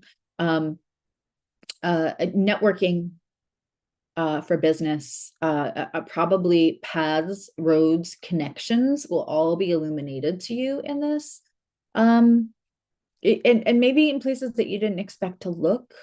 And just know that if you have a friend that's up to no good and you've been kind of turning a side eye because you love them, even though what they're doing are horrendous, that could get a lot of light on it. So making healthy boundaries so that you don't go down with that ship unless you want to. That's a whole other kind of loyalty. But if it's something that inhibits long-term plans because now their reputation is attached to yours as a Capricorn rising, you probably won't like that. And I would just do some Scorpio deep dive on that. Aquarius rising, this is happening in your 10th house, the angles, the angular houses, whoop, whoop. We talk about the angular, succeeding, and cadent houses in the house learning series for members. So the members know if it's an angular house, it's Action Jackson. It will show up. This could be career opportunity. This could be finding out things about like your boss, the organization that changes things. It's a pivot. It's Scorpio, it's transformational, but it's also action. So yes, the truth, the deep dive, but also a career opportunity with Uranus in the 4th house could pop out of nowhere that allows you to work at home and have more homework balance. A freelancing offer, a lot of stuff that where you're, all of a sudden ways to work at home can really, really show up.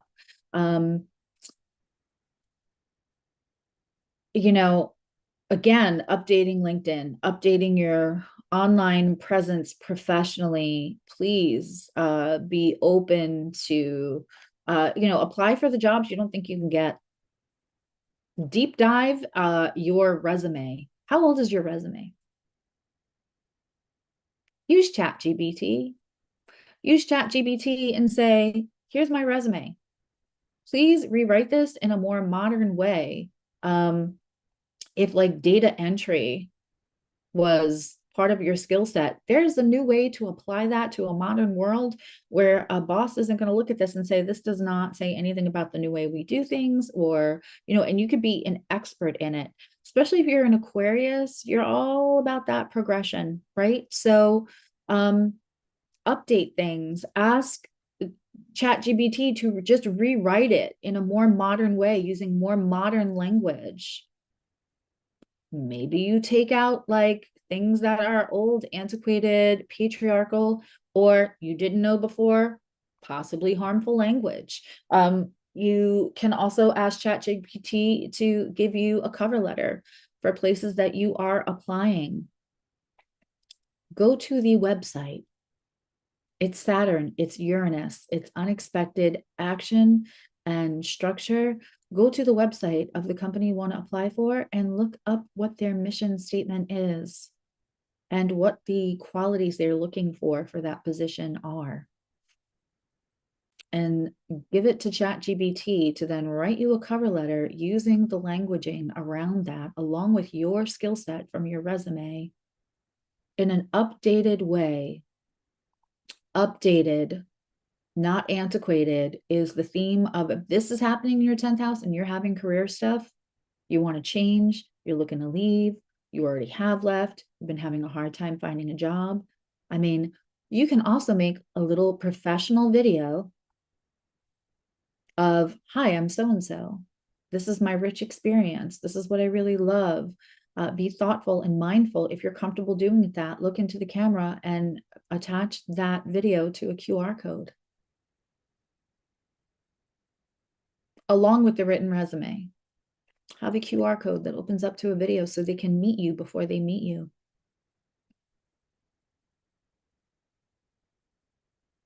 Because people work off vibes, whether they're telling you they are or not. And how fucking impressive is that? Use your Aquarius rising action with that Scorpio deep diving. Go find out what that company wants.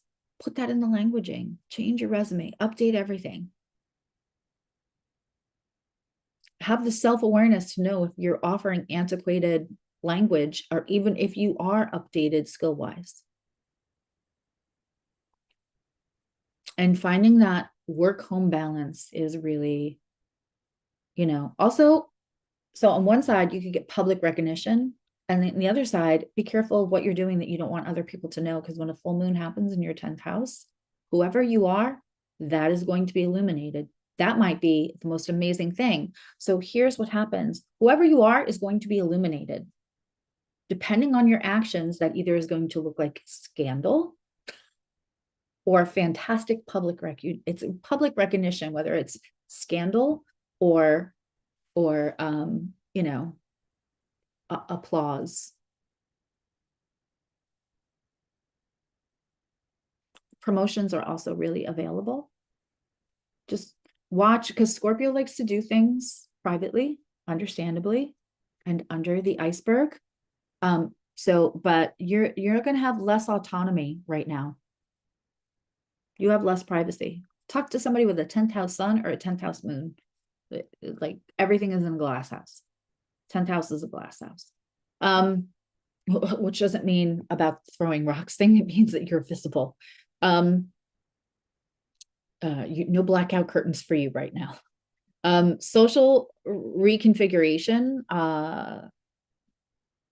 can also affect the 10th house and how that relates to, if you're looking to climb in a Capricorn way in that 10th house, promotion and advancing yourself, because no one is coming to save you. You also want to look at the company you keep and the mindset around that. Explore, deep dive psychologically. Pisces. Hello, my beautiful Pisces risings. This is happening in your 9th house. What are you ready to teach that you think that you're still a student of? Where are you ready to promote yourself? The 9th house is publishing, marketing, higher learning, opening yourself up to philosophies, and deep diving that, deconstructing anything that is 3rd house tether to open up, to expand you to these gorgeous 9th house subjects. I love a full moon in the 9th house. Love it, love it, love it. But like, where do you psychologically think that you're only a student where you can start to be a teacher? Where can you start to promote yourself? Where can you market yourself? Where is there money to be found in learning and teaching, in marketing yourself, in starting a podcast?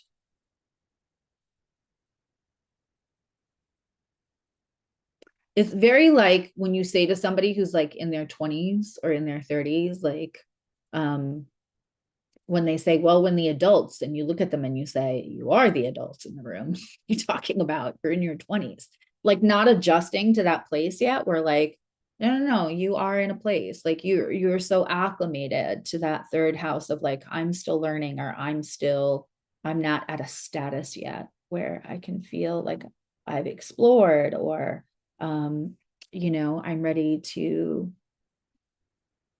publicly market myself or broadcast myself as A, B, or C, whatever the specialty is.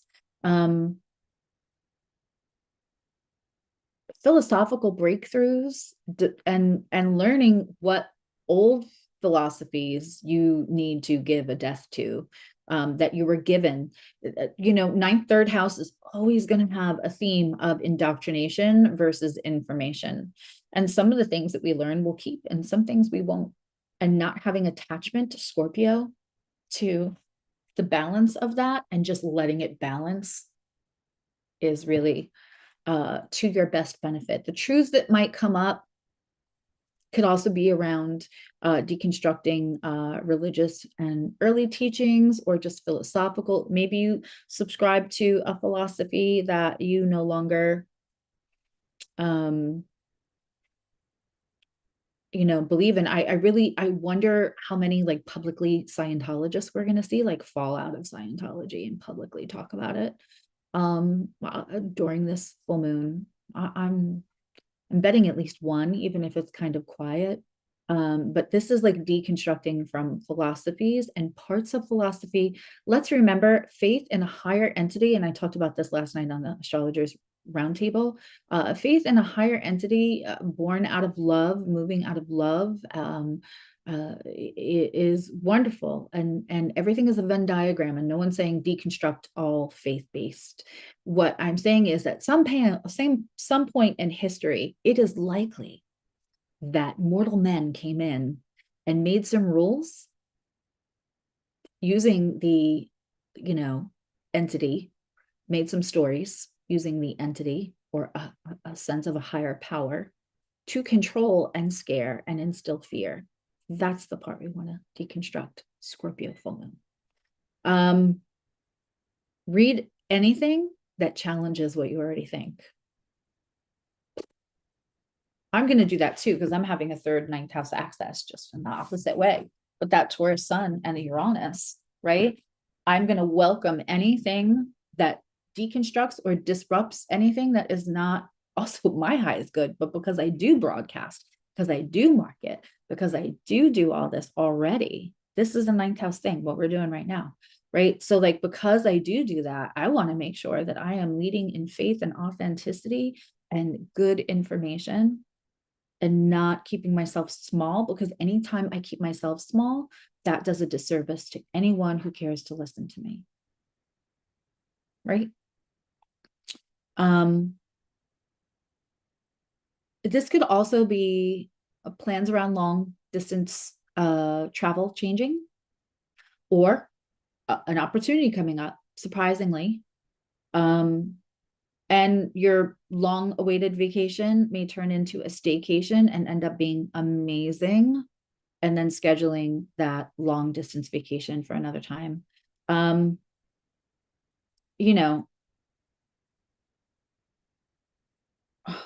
Even you could feel the urge to study taboo subjects that you were taught earlier in life, or stuff that like, oh, we don't talk about that. We don't look at that. That's bad. There's no reason to study that. We just need to know it's bad and leave it alone.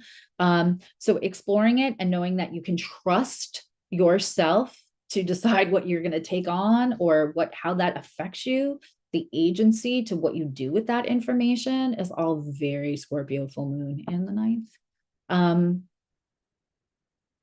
And that's a very interesting thing for a Pisces rising, right? Depending on your other placements, like where your boundaries are at. And that Saturn is probably in your first house, unless you're very late degrees, because that Saturn's already at 28. If that Saturn is in your first house, that is about creating softer boundaries, but creating them all the same, albeit just making sure you create some boundaries so that you have your own authenticity and own agency to go explore things without somebody else telling you, oh, you shouldn't be. And if you are, we don't accept you anymore. And then how does that make you feel that you're not accepted in that first house, where that's how we want people to see us and how we present to people? And what part of that you don't need anymore? And I bet you any money that if you are a Pisces rising, and this is happening in your ninth, third house, and we're talking about all of that, and you create boundaries out of that first house, people who are all talk, all bark and no bite, that say that like whatever, they're not going to leave you. They're not going to disassociate. They're just saying that because that's exactly the third house subject of indoctrination or control, and to keep you from exploring. But when it comes down to it, they're not going to disassociate. Boundaries can get addicting. Once you set a boundary and you feel so good about that, and it changes you for the better, whew, that's what I wish for you.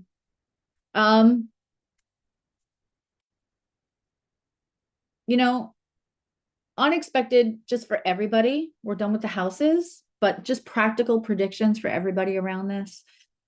Be ready to pivot about whatever subject matters are in that house, because Uranus is in the opposite house, because Uranus is there and it's talking. It's on the other side of the seesaw with this full moon. Unexpected financial developments. Be ready to pivot in relationship, career, with your kids, in conversation, with boundaries, with your authenticity, with groups, with friends, with psychological things, with metaphysical things, with your health. Be ready to pivot and accept change and really look at the self-awareness and the real truth of things, because Scorpio full moon will bring you the real truth, not the truth you want, but the truth you need. And you can also heal in those deeper layers. You can't slap a band-aid on a 7-layer wound and call it a day. This is the day to go in, pour salt, clean it out, stitch it up, and give yourself the year till the next Scorpio full moon to do that. Doesn't have to be done in 2 days. Letting go, trust trust is not a two-way street, and rebuilding it in yourself. If you can include some root vegetables as far as like metaphysical practices, doing sacral work, sacral chakra work, listening to sacral chakra meditations, doing somatic work. Just sit on the floor in an Indian style and move your hips around while you listen to a guided meditation on sacral healing. Emotional, let it out, let it out, let it out. Don't shove it in. Shrek is the deity of the fucking Scorpio full moon. Better out than in. Write it down, burn it, do what you got to do, but let it out.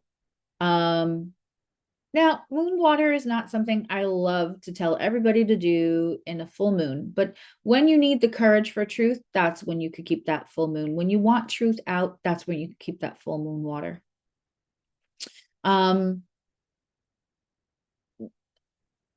Being around obsidian and selenite both absorb and cleanse any heavy energy that feels harder to deal with if you're trying to deconstruct. And just clear your spaces. And you don't need a ton of tools for that. You could just say, I'm call back all my power to me, and I ask for this space to be cleared of anything that no longer serves me, and to safely show me truths and be able to see things that I could not see before. Whether that's the dust on the top of your microwave or stuff that you keep shoved all the way inside and everything in between. Values and actions around them are going to be pertinent to the Scorpio full moon, because Mars and Pluto is sextiling with Neptune. It's the be about it, don't talk about it. It's Vaseline and sneakers time, honestly, in the collective and for all of us on small individual levels, depending on how comfortable you are with that energy. And so create what I really value and what I'm willing to stand for list, and what truths that I'm really able to look at and without judgment explore, especially judgment of yourself. It's release and renewal. It's the phoenix. It's the diving deep. That's what we're doing. It's a Scorpio full moon.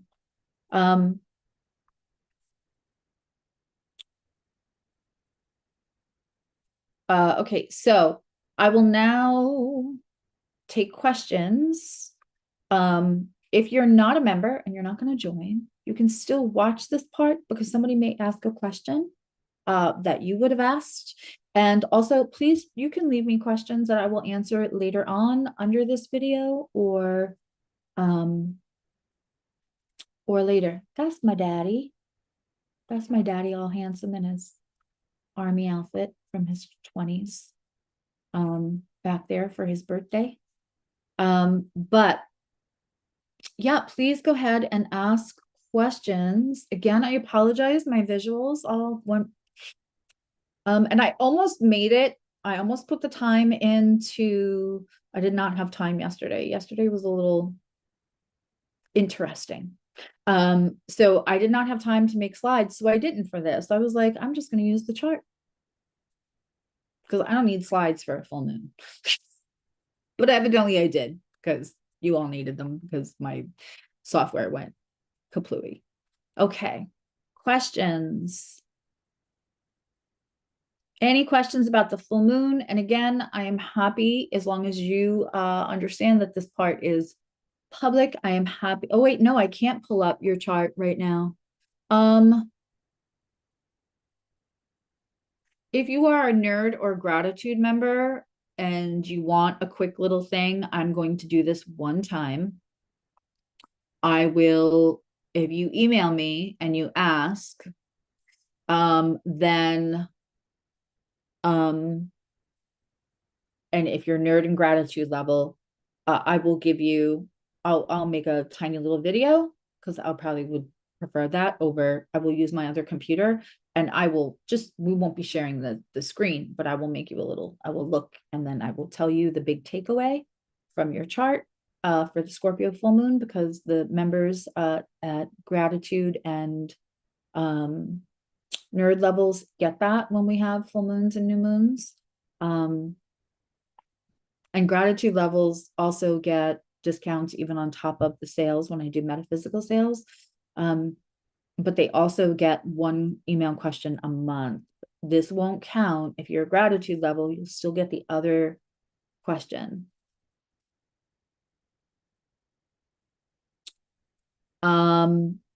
Okay, so questions in general about the cleansing outside your stones. So new moon is more likely to cleanse and a full moon is more likely to impart.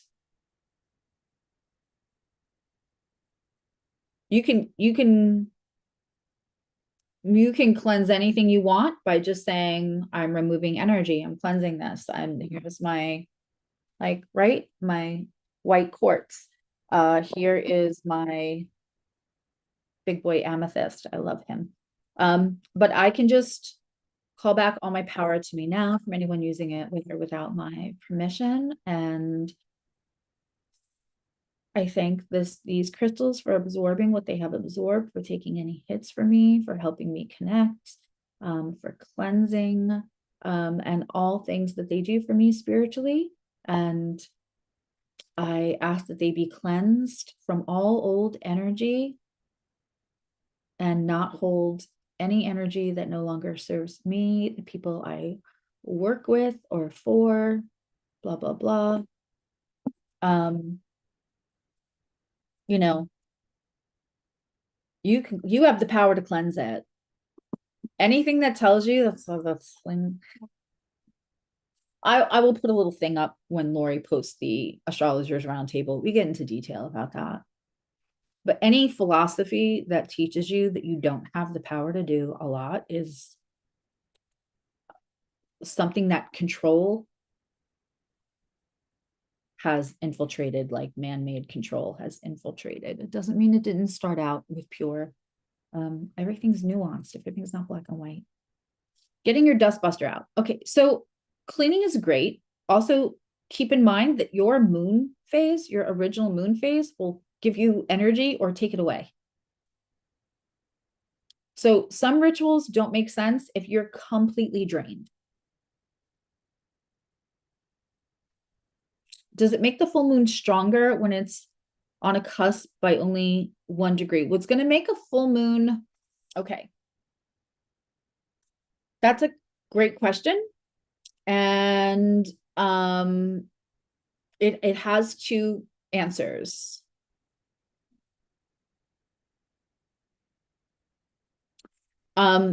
One, the full moon is as potent astrologically as the aspects to it, right? There's no 1 degree that gives you a fuller, more powerful moon, and there's no degree that makes something less powerful. It's about the aspects, right? So there's eclipses. This is not an eclipse. That's going to give it a little bit more oomph, right?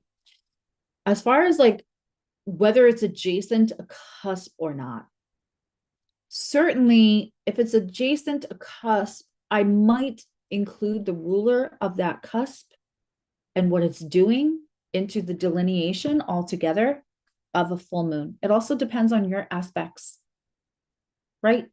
So if it's adjacent a ninth house or a 10th house, the reason those are different is because one is angular and one is cadent. If you are in membership, you should kind of know the answer to that question if you watch the house series. So anything happening in an angular house is probably going to show up a little bit more prominently. Right? We talked about that.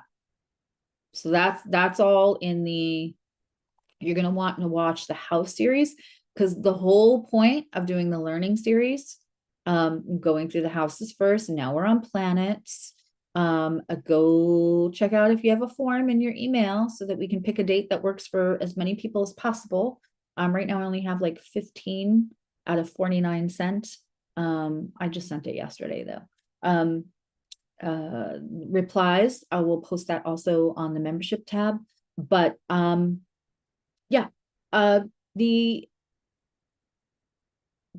cusps, I would just include that cusp ruler. It's more about if it's hitting your aspects or not. A 10th house cusp is going to be, is it 10th house cusp but it's sitting in the ninth, or is it 10th house cusp and it's sitting in the 10th? The one sitting in the 10th is probably going to show up more prominently. And part of that is because if it's showing up in the ninth, you might not have still fixed angles, right? If it's showing up in the 10th and also fixed energy rules your angles, that's going to make a difference.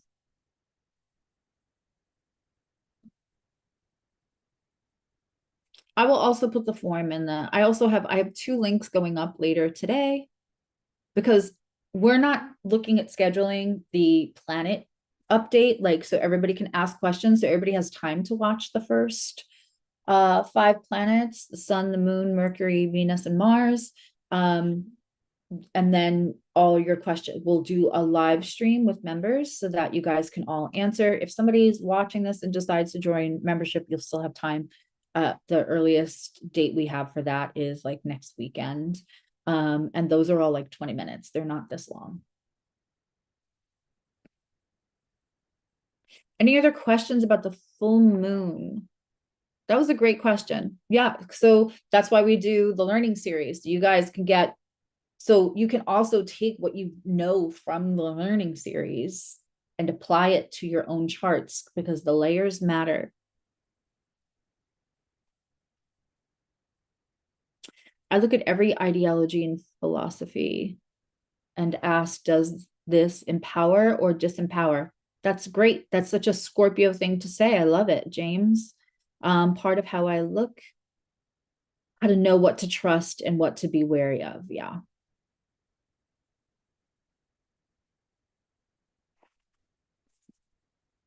All right. Again, apologies that my software shut down. If you have any more questions, leave them. If you are nerd or gratitude, sorry, I can't pull up charts right now, but what I will do is please email me and I will give you the biggest takeaway from your chart. Those are just for nerd and gratitude levels, because they get a lot of perks.